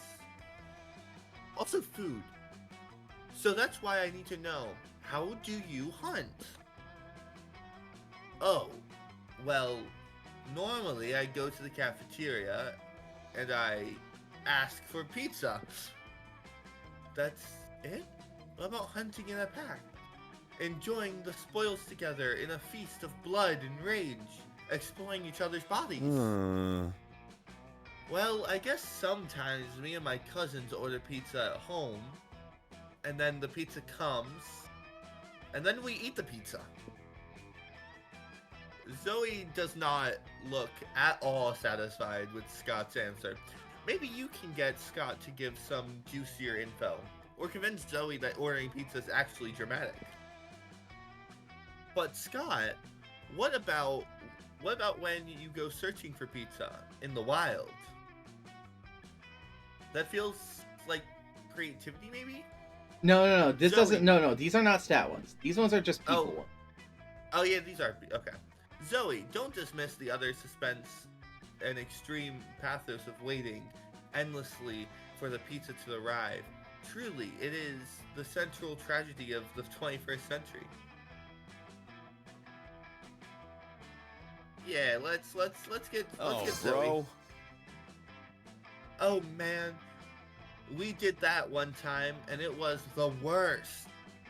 There was no cell phone service, so instead of calling for delivery, we had to transform into wolves and chase it down. And then when we got there, it wasn't even a pizza. It was 3 deer. And there wasn't any bread or cheese. So instead of bread, we used deer flesh. Instead of cheese, we used more deer flesh. And instead of pepperoni, we used deer flesh? No! Beef jerky. We're not animals.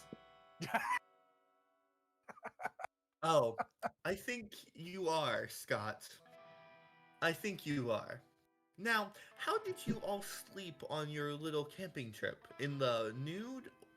Or nude and cuddling? Looks like this conversation is finally going the way Zoe wanted it to. She shoots you an appreciative wink with one of the light-devouring voids that pass for her eyes. Aww. Alrighty, new challenge. Player orders decided based on who's most likely to be hiding corpses in their basement. Start debating now. I don't think it's important, but it might be me or Karanzi, and that's a hard one. But the fact that I don't have a basement. You know, I was about to say the same thing. It'd be very impressive because I live in a first floor flat. I live on the top floor, and technically I have a garage with count as a... I mean, okay, technically for you guys, the first floor is the ground floor. Yeah.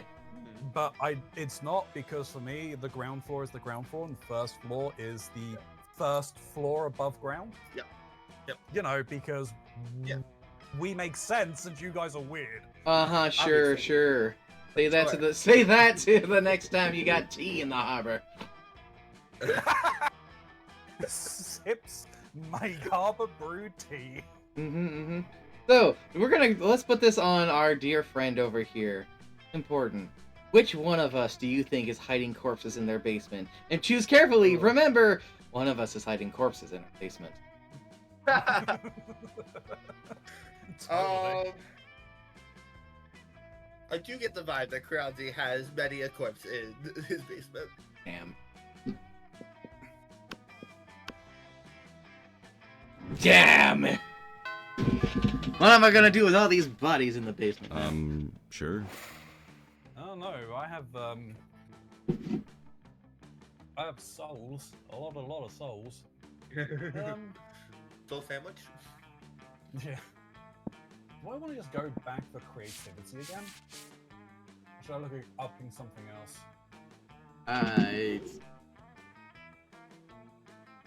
Your thing is at the top, right? Yeah, on top of the Maybe get that charm or that fun up? Fun is outdoors, right? Yes. Yeah, I'll probably do the fun again. Start another rave.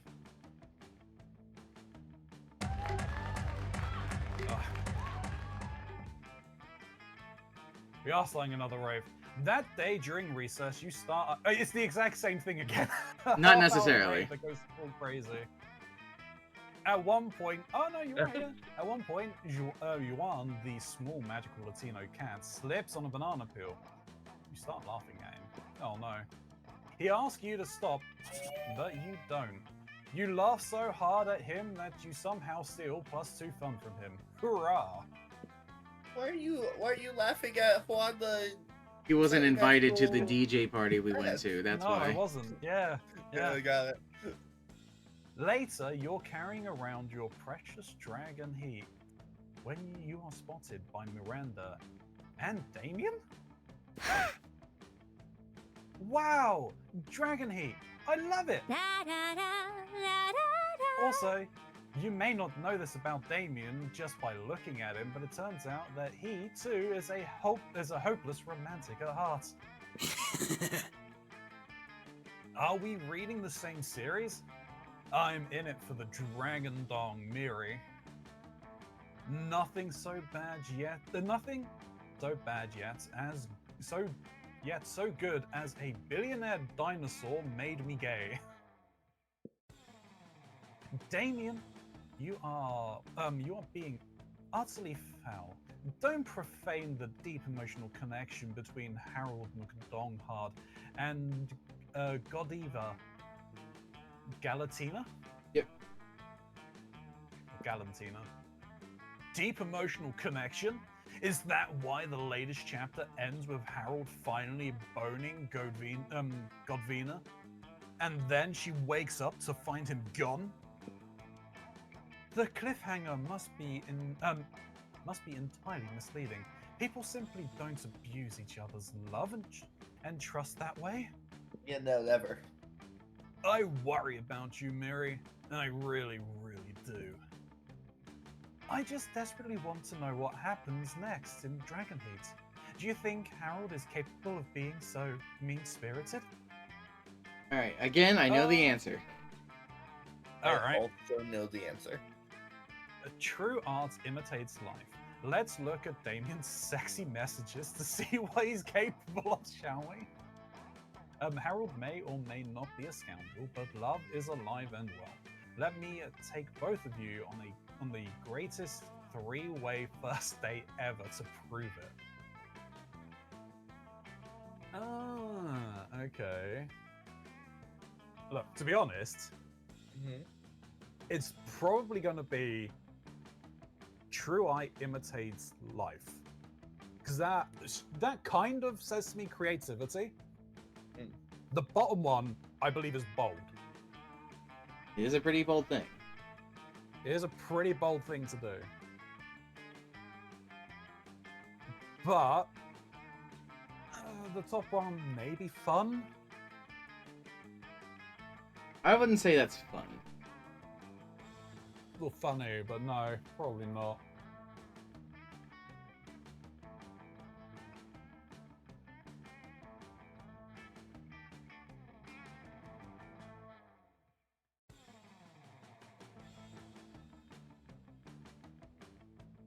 Yeah, I definitely think the bottom one is bold. But it's whether the top one ekes out on it being creative or not. Is there anything else it really could be? Besides the fun you get. Really not. Yeah. I don't think it's smart at all. No, that doesn't sound like a smart thing to say. No. Is there definitely not money, which is fine because I don't have any. If anything, the second one would be cool. True. No, so I think the second one is probably boldness. So it's creativity or charm. I don't think it's charm.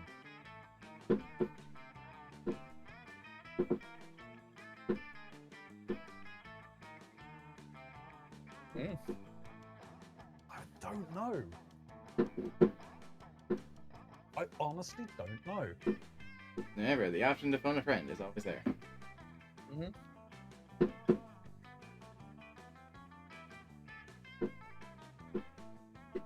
True, but in dating, when you're trying to hit on someone, you don't really have the option to just phone a friend. You also don't have the option to work through it like this. That is very true. That is very true. Yep. Nor are you restricted to only 2 answers. It's true. Yeah.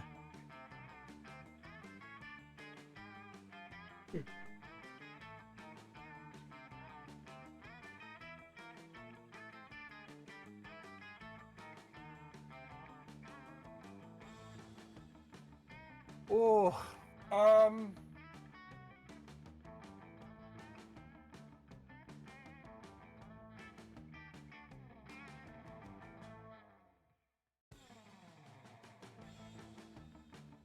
don't know. Either go with what your heart says, ask for assistance, or something else.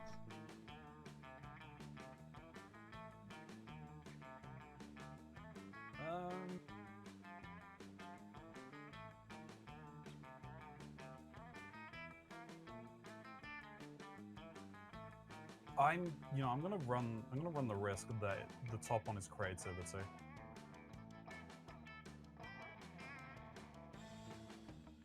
So I'm gonna find out. It was. Yes! The second one, however, yeah. was charm, not bold. Yeah, the bomb one It's was like, charm. oh, okay. Yeah, it was a toss-up between charm and boldness, but I was erring on the side of boldness, being bold to ask both of them out at the same time. Aha! That'll solve everything forthwith. Real-life logic applied to fictional circumstance always clears things up.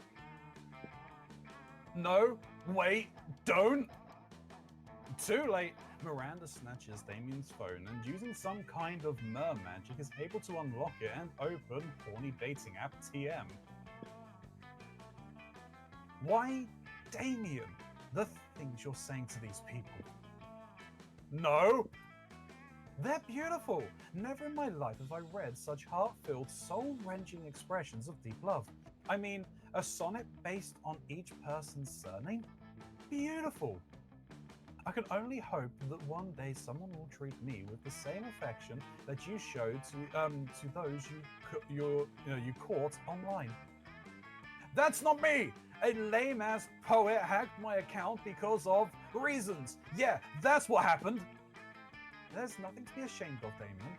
This is beautiful, and being so vulnerable takes courage. Yeah, fine, okay. I think love is metal, but fuck, getting vulnerable unsettles me fucking big time. And yeah, I fucking think McDonald truly loves Godvinia, and so he might have a good reason for his sudden disappearance. I know, right? I knew he couldn't be mean-spirited, and I knew you couldn't either, Damien. Doesn't it feel good to have shared your softer side? Fuck you, Miri. Fuck you hard. But yes. Huzzah!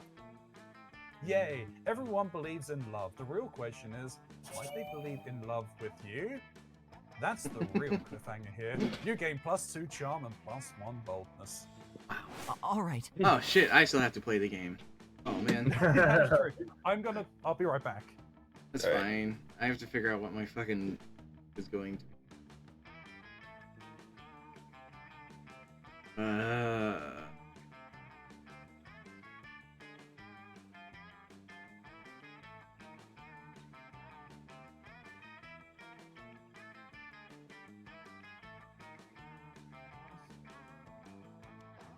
Are you gonna spend some of that money? Oh. Gonna go increase charm. No, first charm. The gym. That day, an epic dodgeball match takes place. Everything's lost, but you deliver an inspirational speech that spirit, leading to a spectacular comeback. Clearly, are a natural born. Gain +2 charm. During class periods, you discover a severed horse head walker in his mouth, telling you to Mira ASAP. Hey, you. So glad you came. Another crime problem which would benefit from your insight. Thanks to your input, murder has cornered the market in app-based assassination. Oh no, am I on a route? Am I actually on a route? I think you might be. How the fuck? I don't want to be on a route. You're about to you want to crime spree the prom. Let's go. I don't want to be on the murder route. It's payday the heist. I don't want. Get routed, lol. No, shut up. Everyone is bullying me. Don't pickpocket the entire prom. I mean, good. While everyone's promming, you're heisting the cafeteria.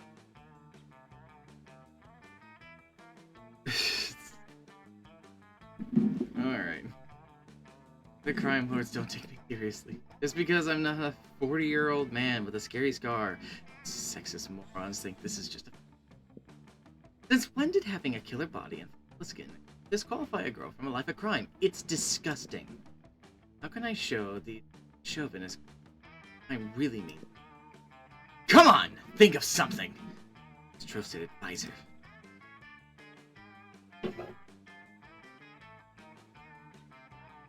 Quit crime. They'll come crawling back when they see how bad it is without you. Write a song about it. I'll help! Ugh. I'm gonna write a song. Alrighty. Very well. I always fancied myself a pop star, just without the singing. Basically, I've just fancied myself fabulous. Well, chop chop, get to work with writing me a hit single that'll show my true love of crime. You know, Payday is known for its music. One night of frenzied songwriting later. I like big crimes and I cannot lie. You other motherfuckers can't deny. When a girl walks in with a mask on her face, yelling, "Put the money in her case!" You get it done. Because if you don't, I swear, I will end all your lives like fucking will, don't test me! You're fucking right, the song was a great idea, don't it even help me rob this bank! Security footage of various bank robbery becomes a #1 hit single overnight. It becomes too popular to prosecute. The other crime lords are forced to accept her devotion to crime. Especially when she threatens to repeat performance for single at every one of their safe houses. With all disagreements mended, everyone decides to have a gang war to celebrate! You gain +2 boldness and 1 fun. I am causing so much death and destruction. You really are. Yeah, and you did quite literally just cause Payday. Man, Alright. I really hope I don't accidentally fumble this bad bitch now. Yeah. I have really good charm, really good, pretty decent creativity. I might up my boldness, but I don't know if that's strictly necessary for going for Zoe. No, creativity and charm and hearts are basically. Yeah. I'll just keep going into creativity. I don't need to be bold. I just have to be creative. That day, while researching for the class play, you totally forget your lines. It's terrible! But you don't let that get you down. You start improvising all your lines. And it's marvelous. Somehow it enhances the pathos of the play in unexpected ways. And that's saying something, since half of your improvisations is a rap battle against your inner fears. You gain +2 creativity. You're just in the corner rapping to yourself. Yeah. Zoe is catching up on the latest development on Pirate. Aiden, in her Spooky High Seas fanfic, when suddenly a portal opens. I don't like that. Folks can stay close. Oh, it's this asshole. Oh no! Never fear! The interdimensional prince is here! I have come to claim my bride. Or husband. Or non-binary life partner, using the terminology of their choosing. The interdimensional prince? I love when he pops up. He always adds so much wacky drama. Of course you do, Zoe. Of course. Of course you do. Wait a moment. Weren't you previously Eldritch Horror and subsequently trapped in a totem deity Zorg? Yes, that's me. You devoured my grandfather molecule by molecule, turning every atom of his existence into a million scarab beetles before crushing them and snorting their powdered corpses.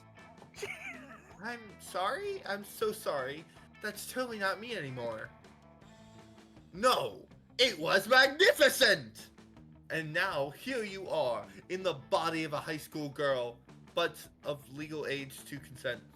Which is exactly my type!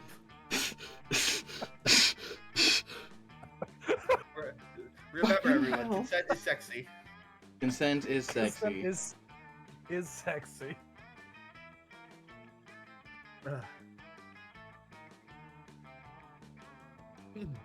Come, my beautiful devourer of worlds, be my horrific bride.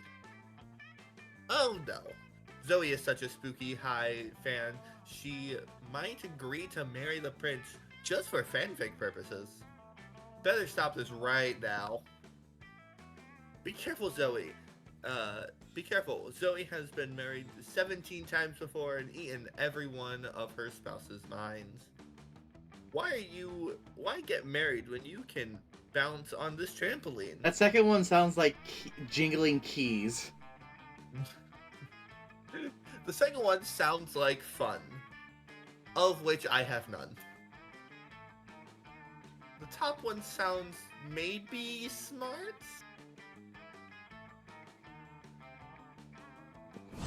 It was No. bold. No! I am not that. Oh no.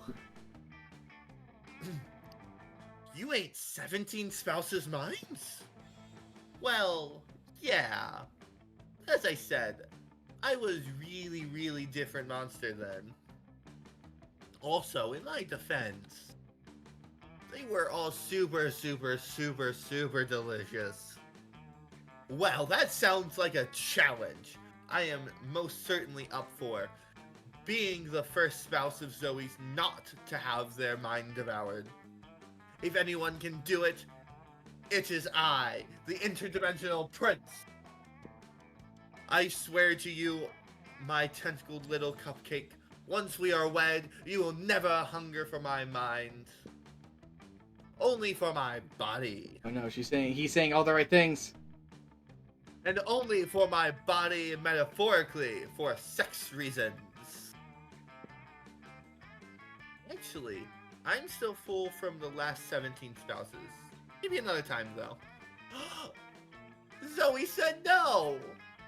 That's surprising. I thought Zoe was gonna be all for him. Another time indeed. My sateable little boysenberry. Another time indeed. Oh man, you may have put the wedding off for now, but it sure seems like you only whet the prince's appetite for Zoe even more. As such, it's only fair that you lose 2 charm and 1 fun. Sorry, I don't make the rules. Except you do, Mr. Narrator. I want to be the narrator. Yes, I do. LOL. I've always wanted to date the narrator. You can, you just have to literally do everything. Yup. Hey, you Something again. happened to Hey, Aiden it's you again. I wonder why. Hello, Mr. Interdimensional Let's Prince. go. You were jogging Uh-oh. at the park Uh-oh. when Vera Uh-oh. ambushes you Uh-oh. by jumping Uh-oh. from a tree in a fabulous way. So, Aiden, hear me out on a little business proposition. I think I've become too preoccupied with business propositions. My ruthless but brilliant business acumen has left other areas of my life a little unattended.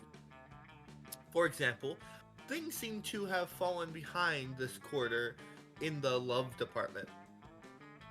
As such, to branch away from my business mindedness, I will now be hiring for the position of primary love interest, with opportunity for growth within the company to such positions as official prom date. I have the resumes of 2 potential candidates here, Mox and Cult Daddy.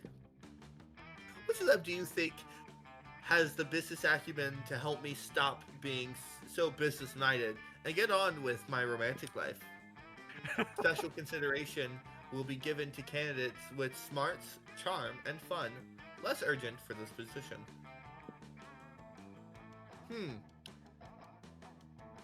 A business deal with Vera for her heart. That sounds like a literal job for Mox. His favorite sex position is CEO. Or Cult Daddy. His quarterly earnings have always been high on the endorphins of falling in love. I mean, Mox is very business-minded. Look at all the... I'm very business-minded. Look at criminal how entries. many people I have killed in the name of business. Exactly. For So, her. I mean, if she wants a less... She's business-minded person, literally going down my fucking resume and the people I have to try and, sell me up. And that's what's happening right now. This is a goddamn test. Yup. Alright. Karadzi, what do you think? Should I help Mox here, or should I ruin Mox's chances? Dude, helping me is going to probably get me killed, and not helping me is probably going to get me killed. I think you're right. CEO, huh? CEO, huh? Well, that sure is a lot of ambition. I like ambition. In the bedroom. In the boardroom. And the bedroom.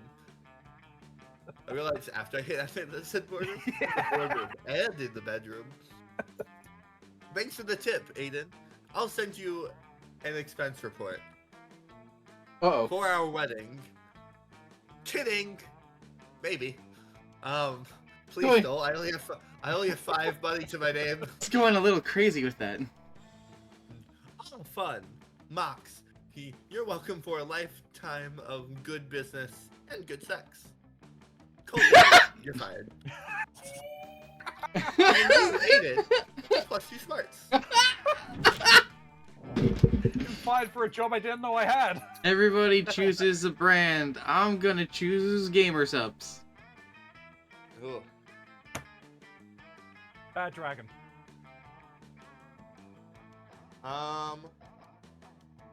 We are going to go with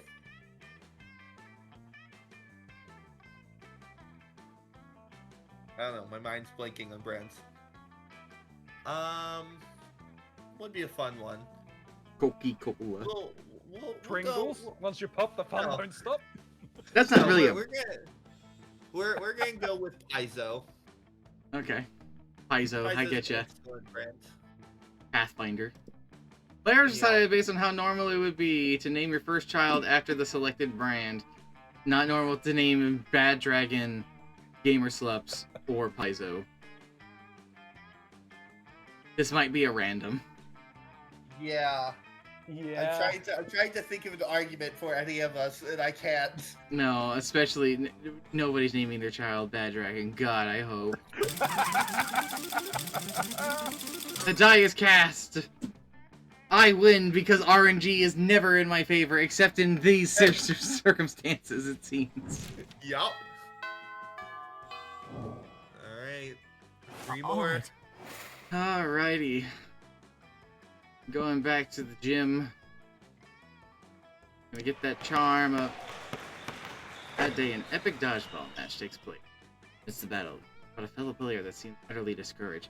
She thinks she's not worth anything at dodgeball and she attempts to throw a ball at herself. No! He explained to her, many ways you can think she's unique and wonderful, while also defending the many pleasures in life. For your help, she's capable of finding reasons to keep playing and gains a sense of Game +1 BFF. Sadly, she's not part of the game, so that beautiful friendship will take place off-screen. In Game +2 charm. I'm getting a lot of off-screen things. Your life will be fulfilling. Your performance in that game earns you a position as first pick on Vera's team for the next game. Sweet. Cool. So the next one is my finale. When you get over to her side of the court, though, you notice her furrowed brow. She's having trouble choosing the next player. Hey there. Just I hate to admit it, I brought you over here because I need your help. You see, my acceptance at a top-tier business school is riding on this game. Most business schools hate losers. Dodgeball is basically. I need to assemble a killer team. I don't feel like she puts emphasis on it. But my skills lie in discerning people's weaknesses, not their strength. That's why you come in. Let me pick the best team. I'll be sure to remember you fondly when I'm crushing peons in business together. Picking the teams is your jam, you whisper in Vera's ear. Pick all the worst players. If we win, you're a god for leading the versus to victory, and if we lose, it's all their fault. Fair enough. Don't pick any of those chumps. I'll hire us a team of homicidal dodgeball supermen who used to be mercenaries. That sounds like money! It was! Hell yeah! Solving problems through unfair application of capital. Just the thing business schools are looking for. Hire away! You make a call to your preferred mercenary provider, and pretty soon you've got a team of hobgoblins who look like they could beat the shit out of the moon. Despite the other team's protest, the game begins. It lasts 14 seconds. Ambulance crew arrives to clean up the wreckage. Vera winks at you. In the end, what matters most is that we work together as a team.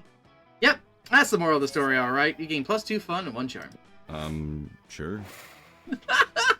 I've killed more people. Yep. Alright, where shall I go? Yeah, this one seems like it's going to be a week where nothing particularly happens, so you're probably good to go wherever the fuck you want. Probably need to look at getting my fun up again. Alright, get your fun up then. That one is the outdoors again, isn't it? Yes.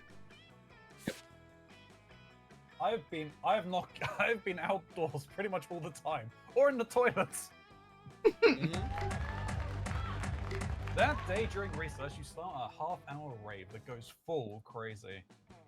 Oh no! Oh, am I gonna pick on Yuan again? You spot Yuan, the small magical Latino cat, who seems a bit sad. He explains to you that he's worried people aren't getting used to calling him Yuan, the small magical Latino cat. That now everyone defines him only by his size, magicality, ethnicity, and species. He's more than that. You correct him. You don't see him in such simplistic terms and convenient definitions. It's just that there are around 23 other different Yuans in school, so adding all that to his name is quite necessary. You tell him that you'll never forget about him and the crazy adventures you both lived together in Monster Prom prequel, Monster Middle School. You have a great time remembering those crazy stories. You gain +2 fun. I found a quote that sums up my Monster Prom adventure today. It's, I have unquantifiable corpses on my conscience. Yeah. Yep. I'm sealing the mouse real quick. Give me a second. Okay. How dare you? Take your own mouse back. Yeah, sorry, I got notifications, and those notifications, one of those, yay, capitalism, one of those messages was from you, important! Thing your mic broke. Oh, yeah, that was a while ago. As you walk down the hallway trying to beat a level of a bone crush on your phone, you run smack into Vera, also engrossed in her phone. Uh-oh. Sure, feel free to read over my shoulder. You wouldn't understand the charts anyway. Miranda's been mouthing off about being a princess again, as if that's so amazing. Pathetic. She's a princess underwater. You know what's underwater? Sea slugs and fish shit. You know what's not underwater? This school. Why should birthright matter when there are so many other factors to determine a person's worth? Their beauty, their cruelty, their business sense, and using all these factors, I've divided the school into cool and uncools. Now I just need to find a way to reinforce the superiority of the cools over the uncools.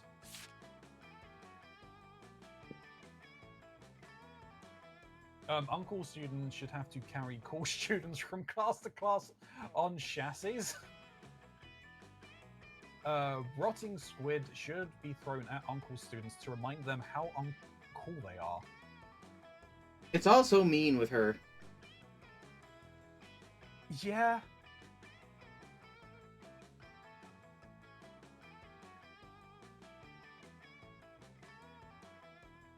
Karanzi, if you fuck this up, it's fine. It doesn't do anything to your path, but it will mean you have fumbled a bad bitch. Yep. True.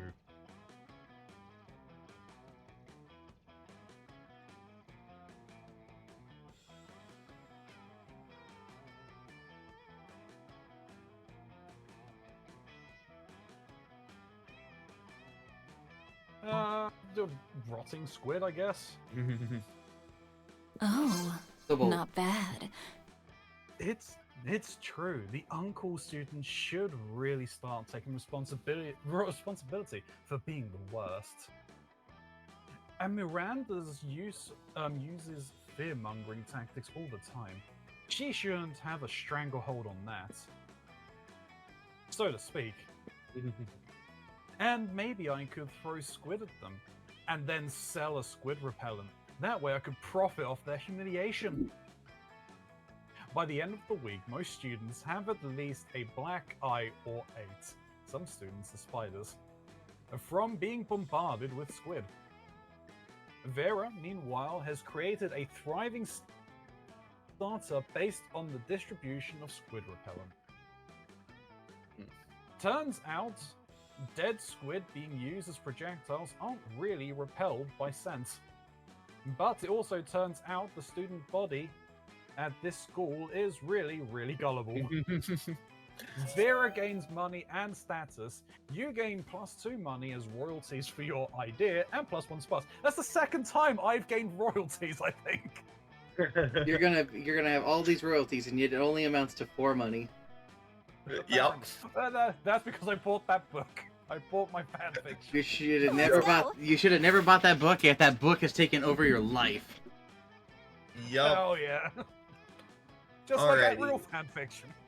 I think I'm gonna up my boldness today. You're gonna be so bold. Oh man, you haven't shit in 3 weeks. Yup. The day you skip class intending to spend the term in the bathrooms. But you encounter 3 wild hyenas on the way there. What? Who the fuck runs security here? Anyway, you subdue them with the help of a hair comb. God bless the Monster Scouts and all the idiotic scenarios they prepared you for. By the time you get to the bathrooms, you totally gain +2 boldness. Hi, Calculester. This is the first time you've shown up. Yo, I love Calculester. Vera and Zoe. This is gonna be another interesting group. Vera's busy. Yeah, Vera's She's talking to everywhere. everyone. It's always nice to see your friend succeed. And by the increase in employees in Vera's illegal law firm, she's clearly doing well. Hello, friend Aiden. Have you come to this place for carbon-based life forms to rid themselves of their waste in order to file a lawsuit, which I am told is the primary function of this location? Calculester is an ideal secretary, as he loves to help, can perform research instantaneously, and type an infinite number of words per minute. And I'm the ideal apprentice because for the last time, Zoe, you are not my apprentice because you have no interest in my law practice or helping me acquire vast sums of plus money. You're clearly only here to research another of your stupid fan fictions. My spooky high court legal counsel, AU, guilty of love. It's not stupid. Clearly you're worried about me, about taking me on would lead to a lawyer apprentice love story. That is not the case. OMG! Is that because you're already involved in lawyer secretary love story with Calculester? Dahlia! I demand to speak to a lawyer immediately! You've come to the right place, friend Dahlia. As everyone knows, bathrooms are the most common location to take care of your legal problems. For far too long have I attempted literal battle to claim the 8th Circle of Hell from Leve clan. So now I shall attempt to defeat them in legal battle. Dahlia, my wealthy friend, I would be more than happy to assist. But Damien is our friend. Sounds like repressed sexual tension to me. Everything sounds like repressed sexual tension to you. True that. I have brought with me this chest full of spoils of war, prepared to pay any price for legal advice. Said that. They're gonna take you for everything, Dahlia. Yep. She's all heart, no brain. A quick search has informed me that the Aquino clan has never controlled the Eighth Circle of Hell, that the Leve clan claimed it quite fairly. It would seem that you have little to no claim on what is rightfully friend Damien's kingdom.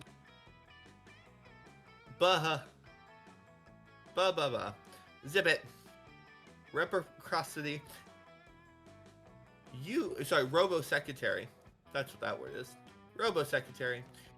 You know nothing about the law, and there is little to no chance that Dahlia is not loaded. And I'm therefore happy to take her on as a client for a large sum of plus money. You have chosen the right side, fiendish Gorgon. What is the plan for my legal victory? The plan? Yes, the plan. Which I have one of.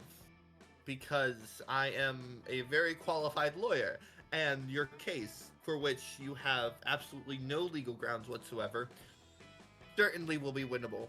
We just need to, Lie super hard. Bring in a surprise witness, or shout objection over and over again. Which is Objection! which is more charming.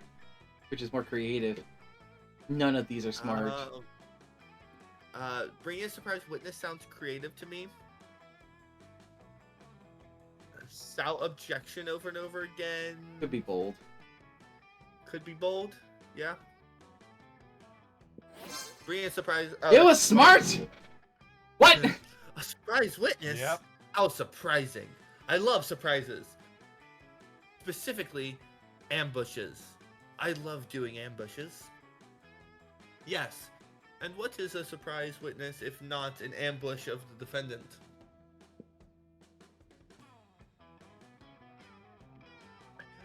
And then I can bring in my army and hit wretched Damien with a real ambush. And then halfway through, you can realize that the best way to get through hell and the hell that is life is together. And then you ambush him with passionate kisses.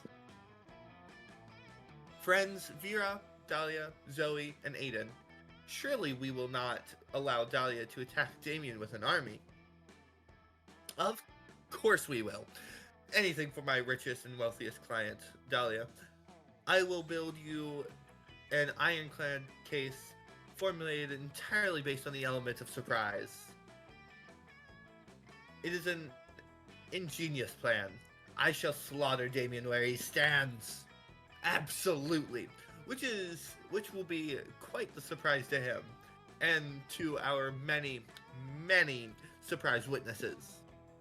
Rather than carefully selecting the jury, I will let them be a surprise. In fact, I want the whole thing to be such a surprise. I'm not even going to give you a court date.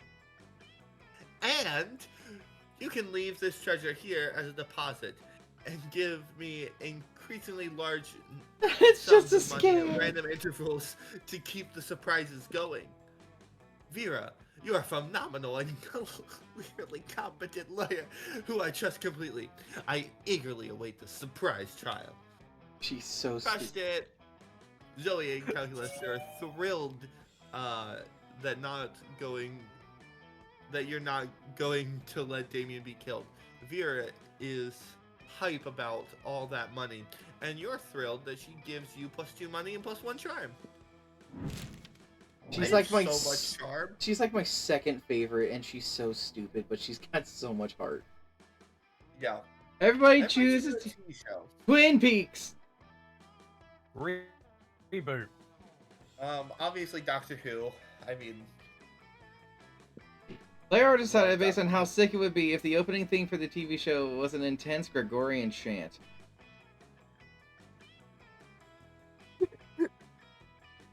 have you seen Doctor Who's opening theme? Have you heard Twin Peaks opening theme? Does Reboot even have an opening theme? I don't think Reboot does. Oh. No, it does. It does. It does. It does. I mean, it's been like 20, nearly 30 years since I've seen the show. He definitely does. This is an impasse one, isn't it? Mhm. Random. Hey! Hey, look, the exact No same change. order. Random sure is random. Sure is. All right. I regret nothing. You approach Vera, who is conspicuously cutting up an enormous stack of credit cards and feeding the pieces to her snakes. Zoe is sitting across the table staring intently at Vera and frantically scribbling into a notebook. Privacy, please. Obviously, business luncheon. It's a write-off. Zoe's longest purple tentacle creeps an inch closer to Vera. Then Zoe scoots her whole chair a little back up. I bite. Interesting. Even listening. This is a life or death situation for you, dork. Not what I would have expected. Damn it, Zoe! Besides my obvious beauty, entrancing charm, and tremendous wealth, what are you looking at? Oh, it's not obvious? Zoe flips her notebook to reveal a massive chart. Vera's snakes, and all of the different ships between them. There are so many arrows and symbols and snakes that you're worried she might actually be summoning some kind of fanfic demon. At first I was really into my main ship of front left snake and back center snake. They just have a really natural pairing, you know? Then I started thinking about the rivalry between the 3 front snakes and how it could be kind of triangle rivalry hate sex kind of thing. Zoe. And honestly, it just got me it's really got me into questioning about the rules of Snakeverse.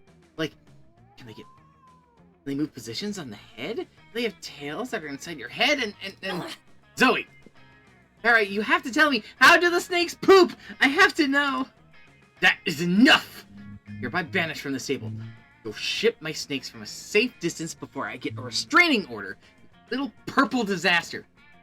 I had to intervene because 1, you care about your friends, and 2, you don't want to see them kill each other, and 3, you've been wondering about the whole snake poop thing yourself. Vera, maybe knowing the alliances, preferences, and sentiments of your snakes could be the ultimate trick for the silkiest, most diverse hair ever. Zoe, I think I stumbled upon the ultimate Vera shipping chart. Look, Vera's hair and Vera X being left alone. Whoa, shipping Vera with the abstract concept of being alone? Is that even possible? But match, I assure you. So simple yet so genius. Well, I won't stand in the way of true love. Do you mind if I fan art this? Go ahead. I'll invoice you for the use of my likeness, and I'll 29% cut of any gross merchandising. Signing rights for the full design of the abstract concept of loneliness. I'll get started right away! Managed to get Vera some alone time, and you get another licensed property to mercilessly milk for cash. That has been quite pleasing. Suppose you're not totally used to it up, and I might decide to learn your name. Yeah.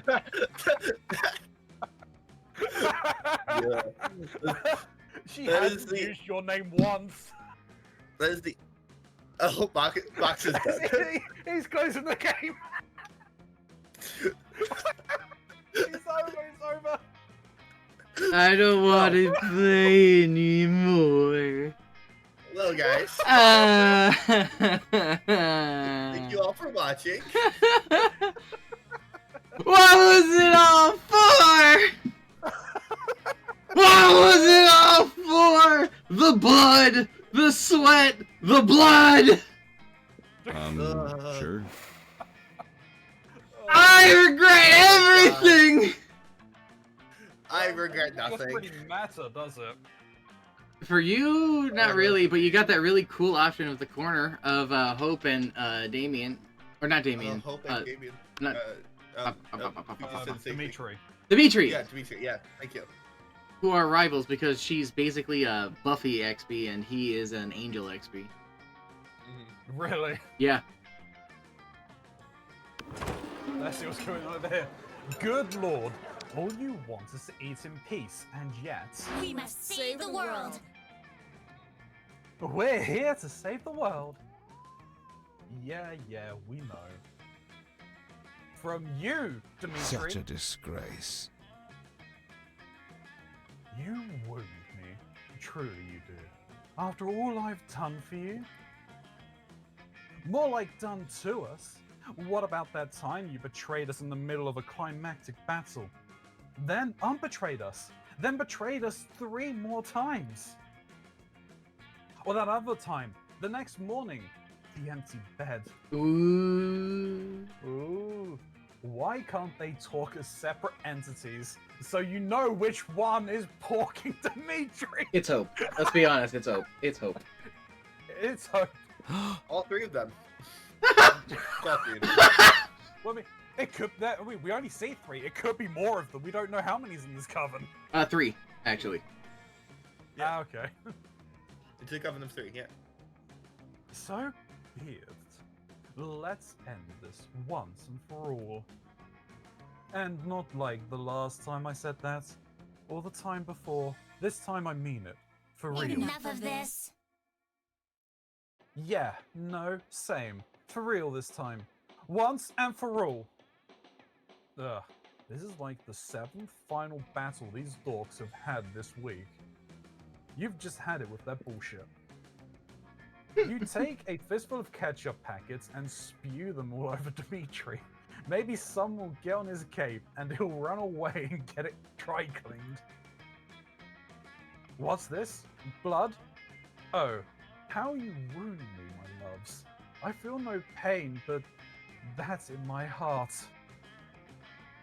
I will slink off to some cave and lay in agony between life and death, waiting to be tended to.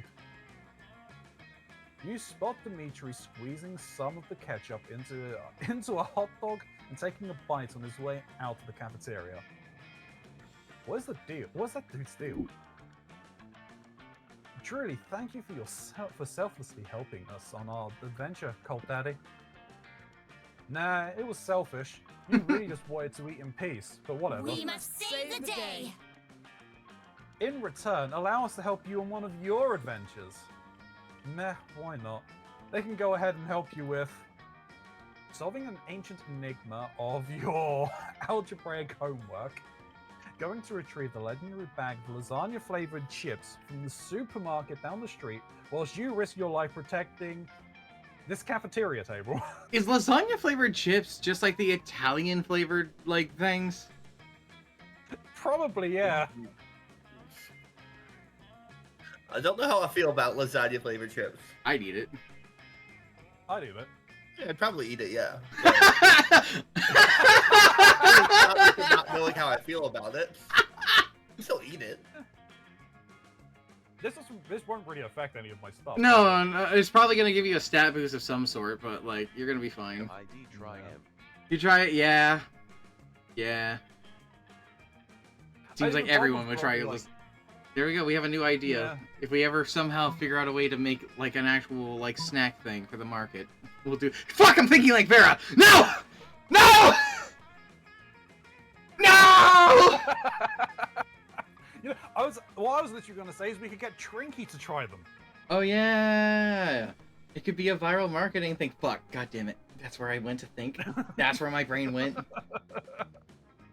I'm gonna go with the lasagna flavored chips. Because we keep talking about it.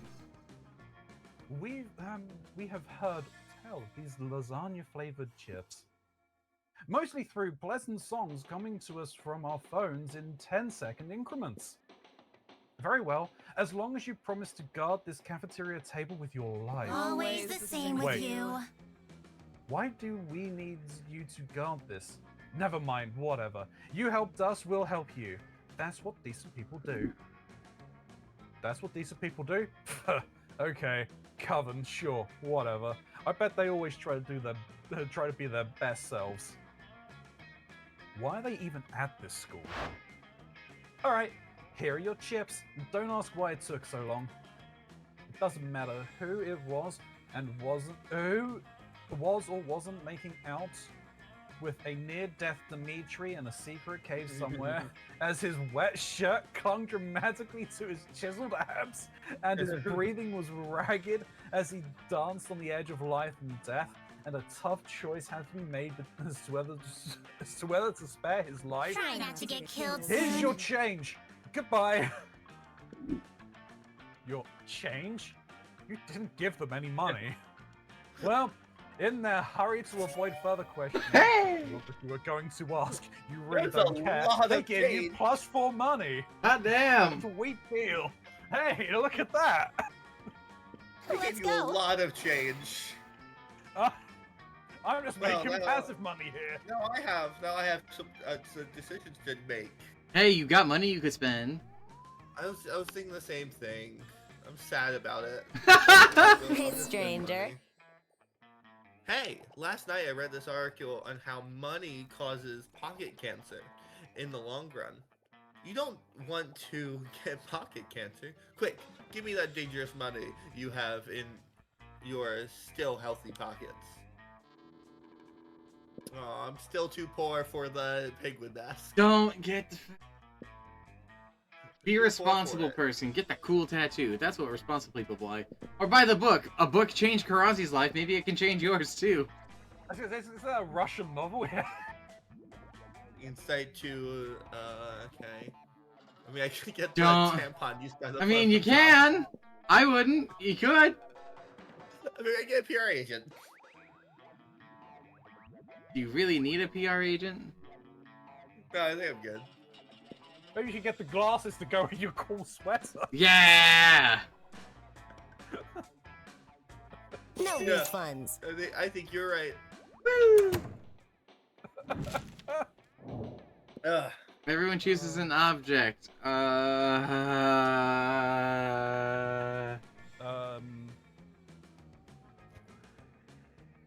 The Venus de Milo. All right. Okay. Fine then. That's I'm a choosing. starting point. Just say a Madonna statue. If you're gonna go that direction, I guess.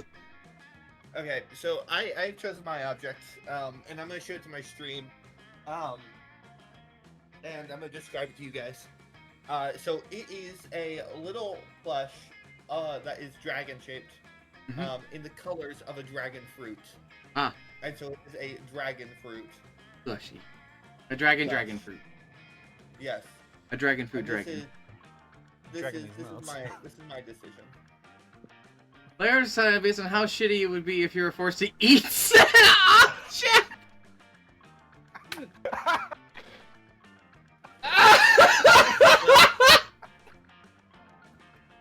Okay, then.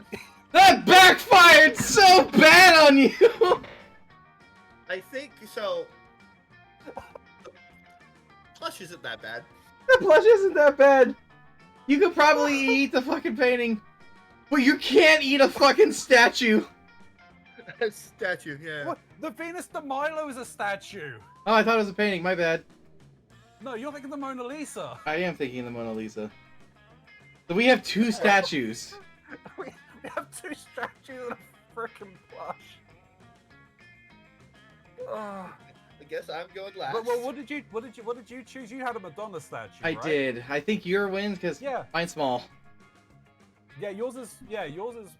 Yeah, mine probably wins. But not only that, it's a piece of fucking art. There were Madonnas. I get. Well, I mean, that can be commercialized. Sure. I'm thinking the actual Venus de Milo. That'd break my teeth. It's marble. Make your choice, Karanzi, you statue-eating fuck.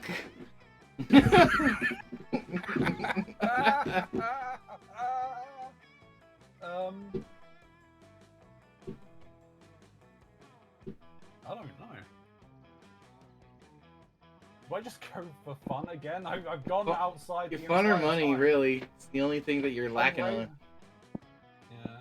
I mean, I don't really want. I'm gonna step on your toes, but what were you gonna do? Me? Yeah. I'm gonna go for charm. I might just go with fun. I've been going outdoors the entire time. Go be a fun person. A fun guy, if you will. Indeed. That day during recess, you started a half-hour rave that goes full crazy. Everything is fine until Juan, the small magical Latino cat, asks you what you think you're doing. Damn, you didn't remember you suck at dancing. That is so true. but you decide to go all in and pretend it's a nude dance move, apparently called the groovy Masoka. Masuka? Juan looks at you and he asks you to teach him the groovy. What is this Masuka. weird friendship you have formed with Juan, the magical don't- Latino cat? I don't know. I wasn't invited to his kick-ass party. And it's formed a friendship that'll last ages. Yeah. Yeah, and I was his friend in Monster Middle School. True. I feel And they were betrayed. roommates. And they were roommates. Can we date the Latina cat? No, but you can play as them in, I think, Road Trip. Okay. Is it Road Trip? Well, the magical Latina cat. Yeah, I believe they Is were a that DLC Guam? character. Yeah. Oh, yeah, it was, right.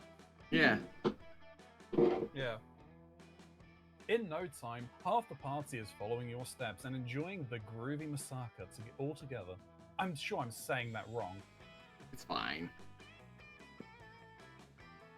It's a party to remember. You gain +2 fun and a cool story to tell your grandkids someday. You're doing the thing that gives you the most life. You're doing the thing that gives you the most life. Reading Dragon Heat when you're approached by Scott and Lee. Aha! A fellow connoisseur of the dracophilic arts. Here, Scott and I are also experts on the subject. On the topic. An unexpected duo. Hooray! Yeah, Liam and I are fandom buddies. We love to discuss the things we love on our favorite stuffs, wikis, and forums. We're the best fandom buds, even if we don't always agree, like with the Starko and Markapoo thingy. Is that a... Don't know what that's a reference to. The funny thing is from what I can gather, no one's quite sure what this all is a reference to. Really? Yeah, for real.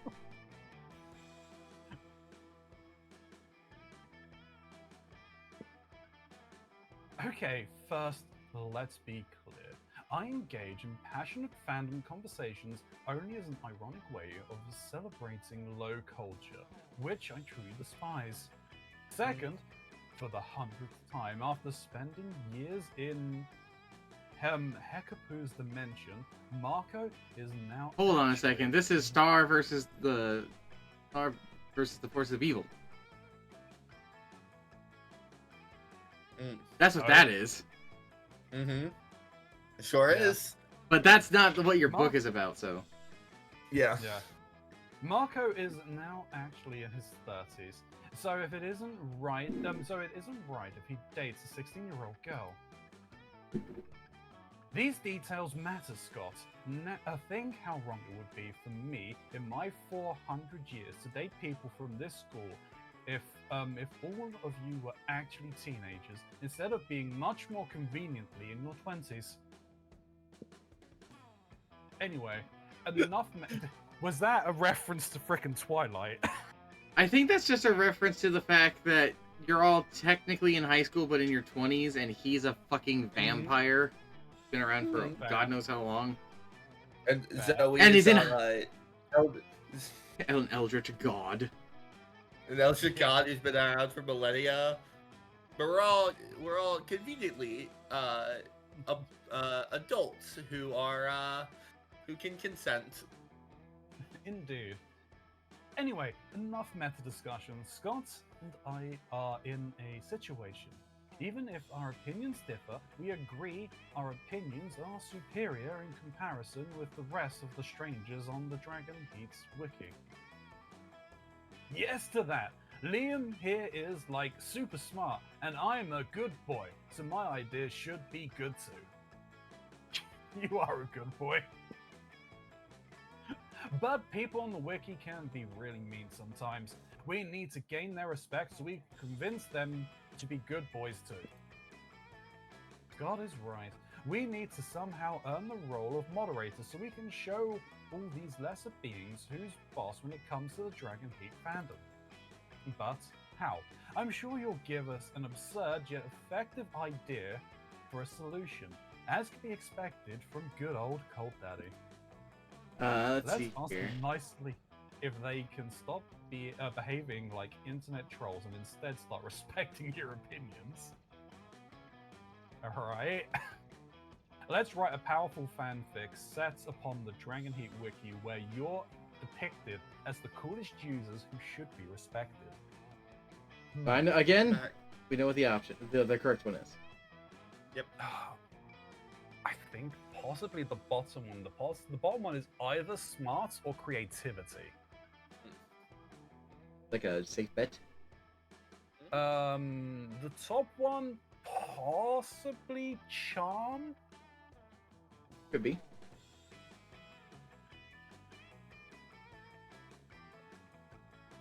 Could be. All pretty good guess. Yeah. I'm not really sure it's smart, because is it really smart to try and reason with internet trolls? No, it doesn't seem like a very smart thing. I'm gonna go with the bottom one because I think it's like I think it's creativity. All right. I mean, You're correct. yes. The other one was charm. Yep, you actually had that one figured out. Well, the top one was charm. Yep. Yeah. So, There you when it comes to the end, you're gonna want to go to the prom by yourself. Yep. Right. That's That how makes these sense, events work. because I've not tried to like court anyone. So technically, I've tried to court everyone through this. Mhm.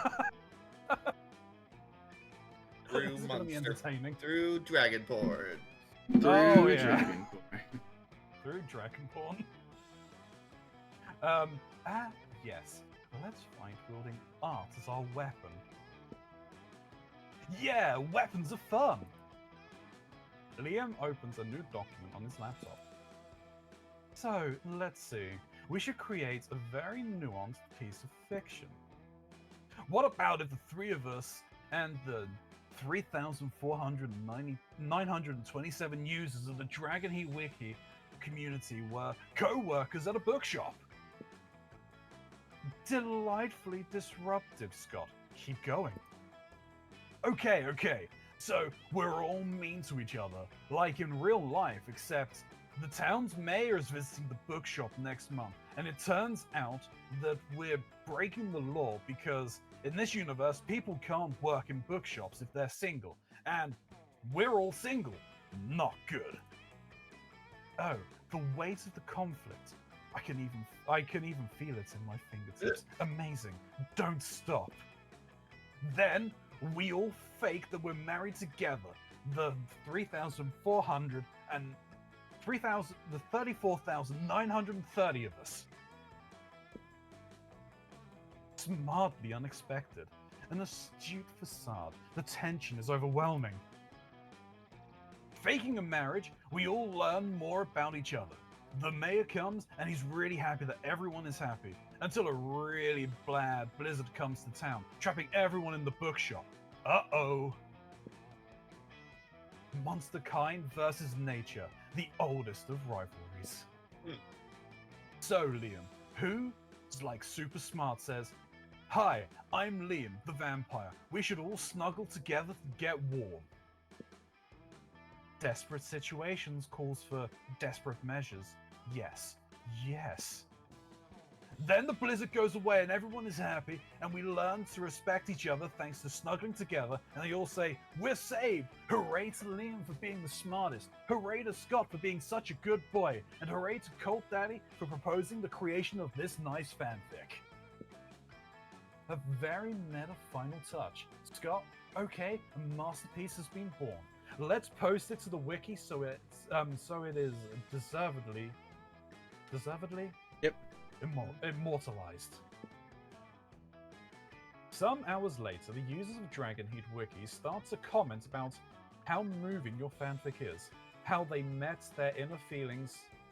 thanks Afraid to I it, gotta go and now. how they're now It was fun, capable of though. acknowledging your See leadership ya later. skills. No worries, And dude. You have a so good they- one. Take it easy, B. And Maybe. so they make the three of you moderators. Art truly opens people's minds, Scott. I must admit, we've done a true fanfic A a twat. fanfic a trois. That's pretty funny. Hooray! Oh, fanfic a trois. Ooh la la. You've truly impressed those two. You sexy creative motherfucker. You gain 2 charm and 1 creativity. Oh god, it's my Alright. turn. It is your turn. Oh god, how many more people am I going to kill? At least 4. That Well, day, it's in dodgeball again. an epic dodgeball match takes place. Many people fall during the battle. Can't take any more. Apparently go straight to the other team's leader and start negotiations for hours of commit. An unexpected twist. Gain plus 10 righteousness! So wrong in so many ways he would be lucky if he could do anything. That'll counteract my negative 10 fucking whatever it was. The negativity or what have you. I'm Yeah. morally neutral again. Let's go! Let's go charm. murder people. I have so many 9s. Your mind's barely on what you're doing, though. All you're really concerned about is your situation with Vera. Throughout her latest gang war, you've been her closest and most trusted advisor, maybe. You're worried Vera's become so dependent on your advice, she's blind to your true romantic intentions. Only had the courage to tell her how you really feel. After all, you don't want to end up in the advisor zone. You're so lost in thought of unrequited love, you hardly notice Vera sneaking up on you. Maybe that's also because of the invisibility cloak you helped her pick up. Hi. You are. It's going to pick up. We've... A date? Your affections but unrequited. Heads of Monster City Crime Factory. Celebrate the end.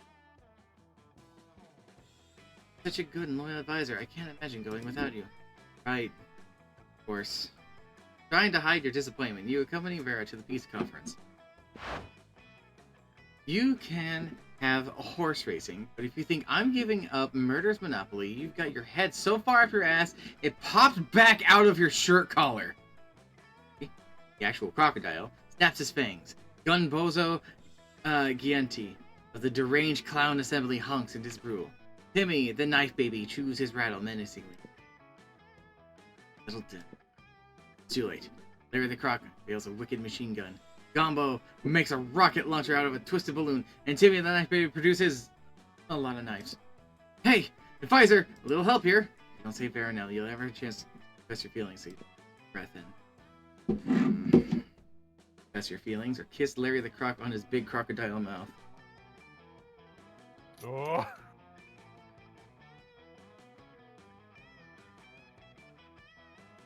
What are we doing? What are we doing, Mox?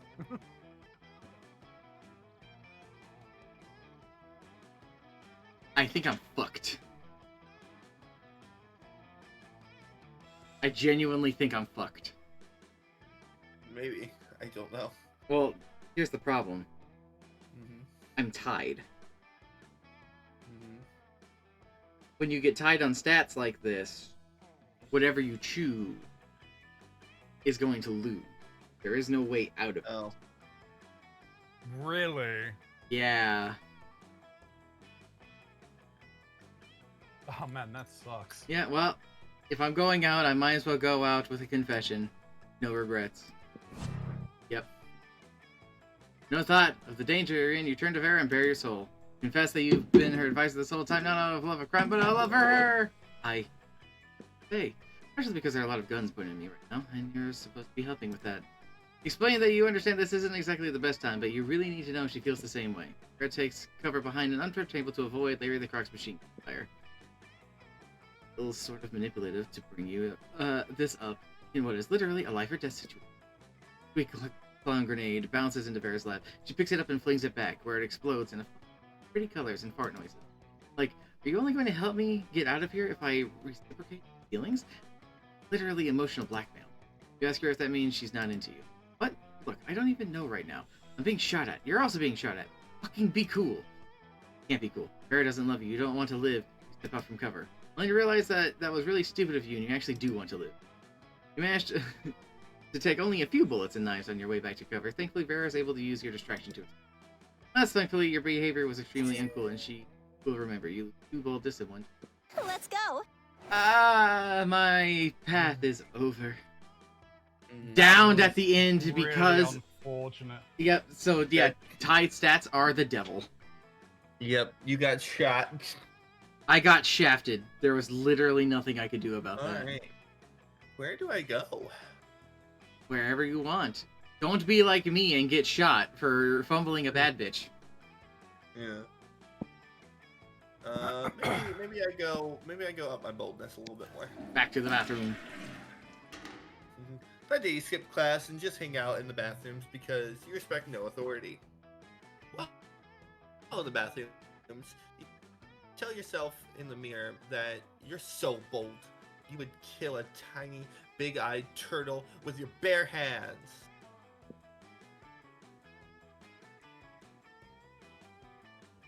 Ooh, the game is lagging. Uh-oh. Ooh. That possibly That is my monster's fault. attack would instantly give you 500 boldness. But come on.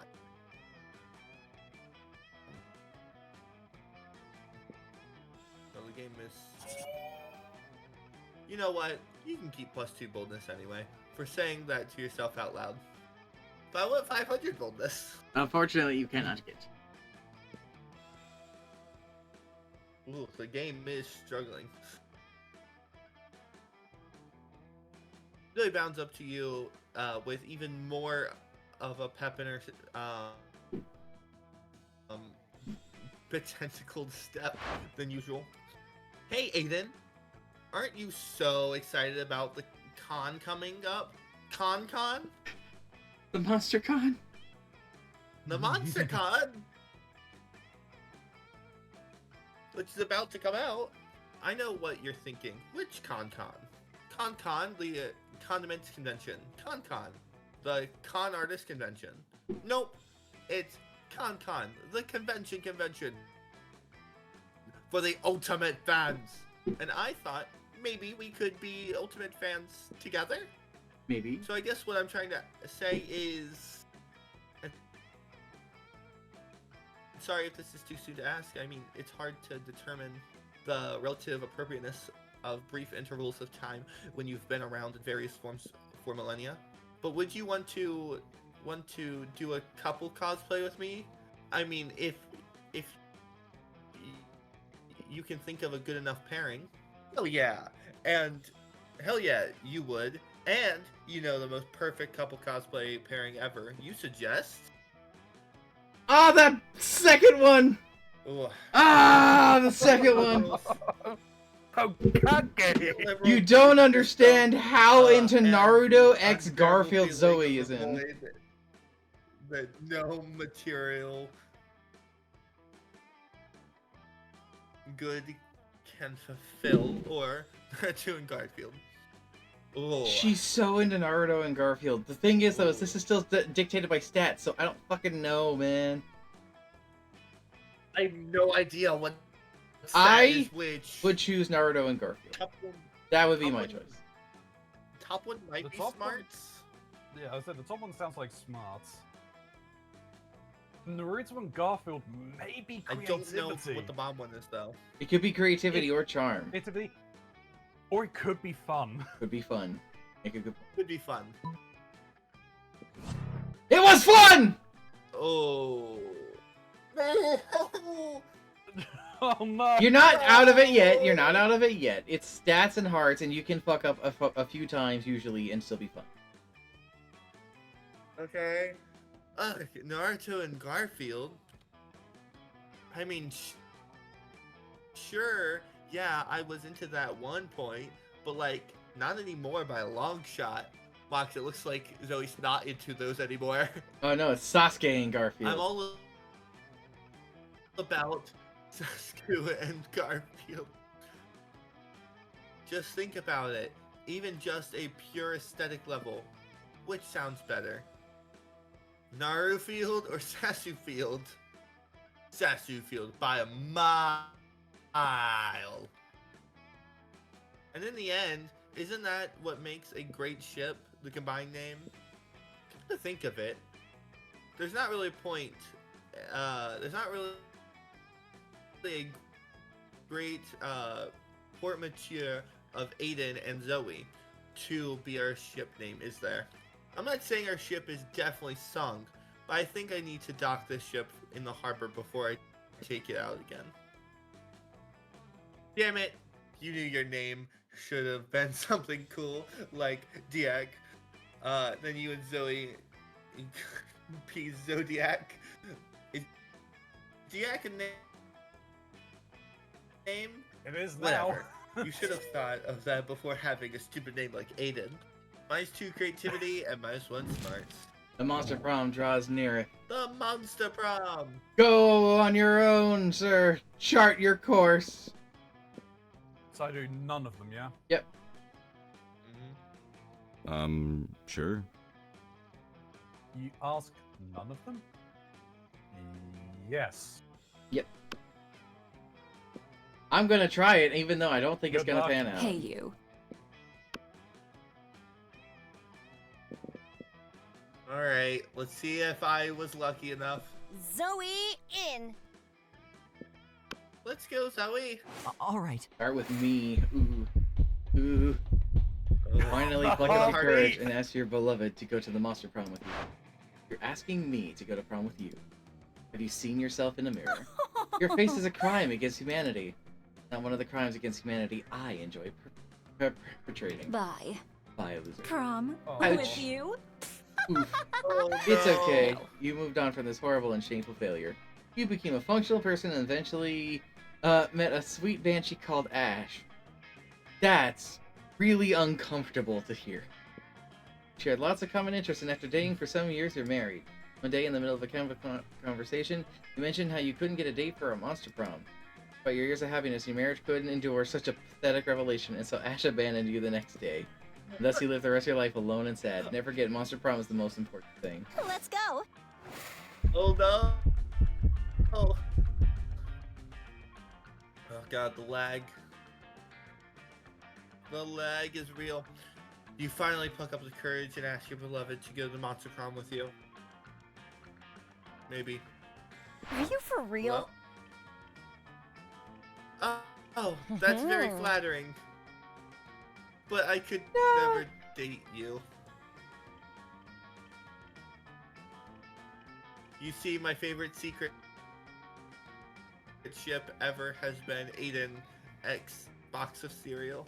Don't get me wrong, you're funny and sort of sexy, but what kind of person would I be if I destroyed my favorite ship ever? A monster. But like a bad Hard pass. Ouch. kind. So hard pass. Oh boy. Someone should write a needs fix of prom? this. Who needs prom? You focus on your career, the goal of becoming a renowned surgeon. You studied hard, passed all the tests. Unfortunately, no hospital wanted to hire you because it turns out that going to prom with a cool date is an essential requirement on a surgeon's resume. And so you never got a job, and in the end, you become homeless and don't even dare to think the Monster Sure. Prom isn't important.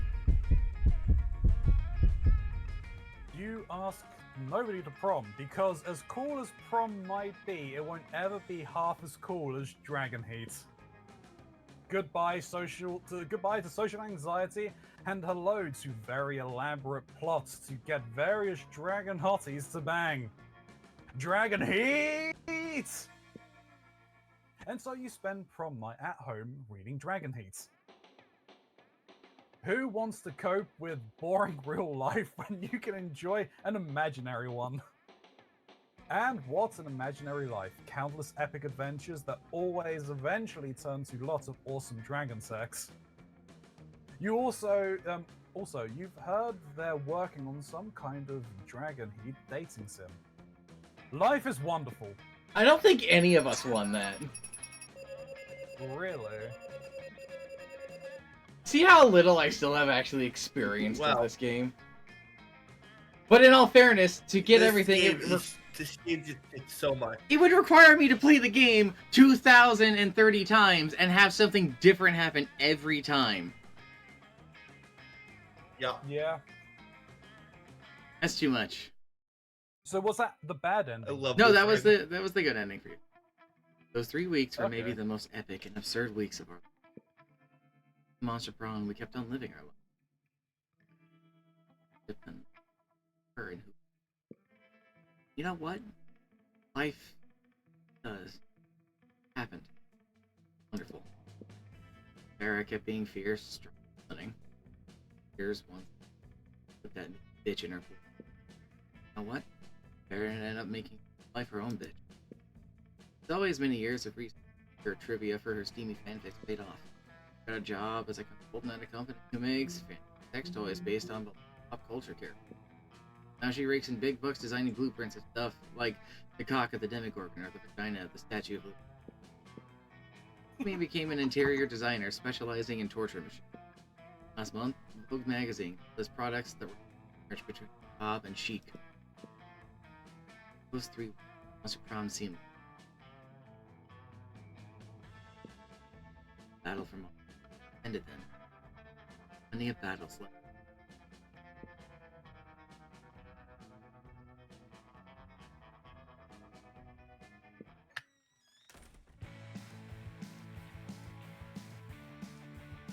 Alright. There's something very funny about the vagina of the Statue of Liberty line. Right? At work today, No. the Statue of Liberty actually came up as a topic of conversation. No. Yes!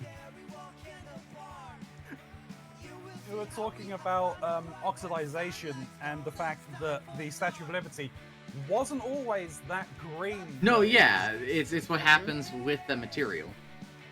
Yeah, and one of my colleagues was like, "No, that's not true." Like, no, that is totally true. That is 100% true. Made of bronze. Because you looked up a picture of what it looked like. He's like, "I don't like that. That is not real. That is not right." Funny enough, Run it back. the character in Guilty Gear, Abba, a homunculus, who's just made out of various things. She has like mercury for blood and stuff like that. Her hair was made of bronze. So when she got re-released in Strive and her hair was that kind of blue tinge, it was just like, ha! Yeah. That was actually fun. Of course, Monster I Pром's love fucking awesome. I've Monster never Prom. played this one. The base game, huh? I've only ever played 3. We'll have to play Monster Prom 2 Right. sometime then. Yeah. True. I mean, I was Alright. planning on introducing my mods to this a It's few weeks back, but it just fucking never great. happened. It's fucking great. Mhm. These games are ridiculous. Yeah.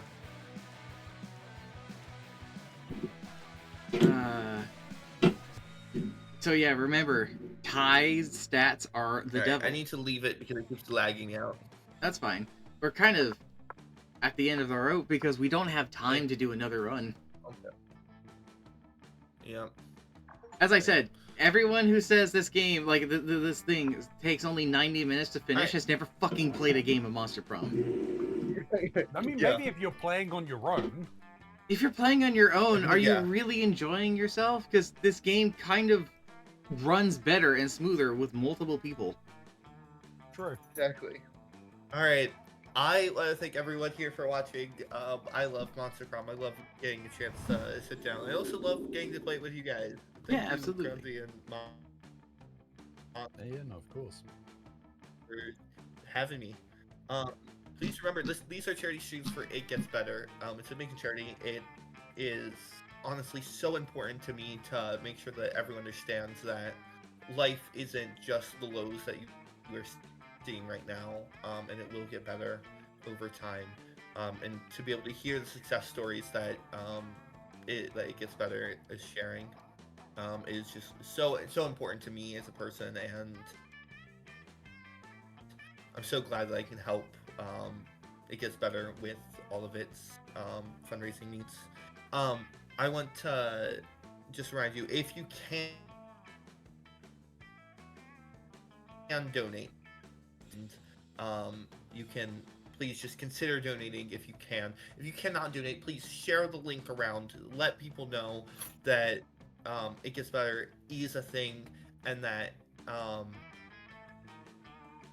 it helps people in their times of need. It is a great thing to remember during Pride Month that it might seem down, it might seem hard to continue, but you should be proud of who you are, and you should remember that this isn't all life has to offer for you.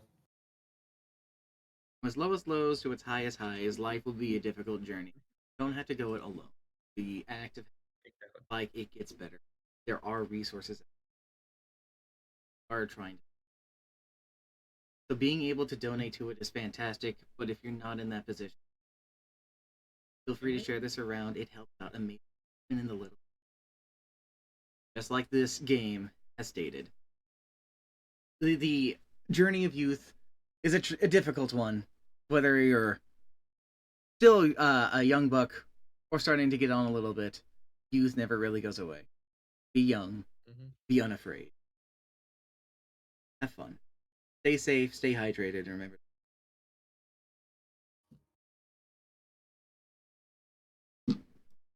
How did you like that improv speech? I'm surprised I didn't fuck that up at all. No stumbling of words. Great. Awesome. Alrighty. Now it's time to try and find somebody to go and raid. Yeah, I was just thinking the same thing. Let's see. Who do I raid here? Who we got in our list?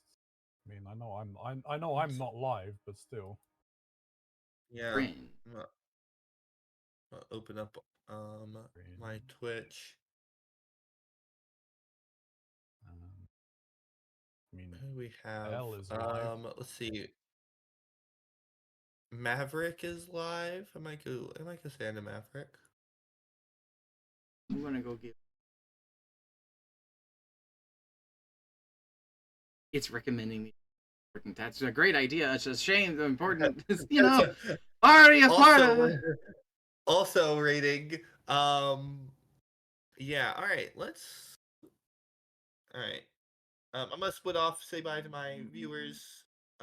Thank you guys for coming, and thank you guys for inviting me to play. Absolutely. Goodbye. Goodbye now.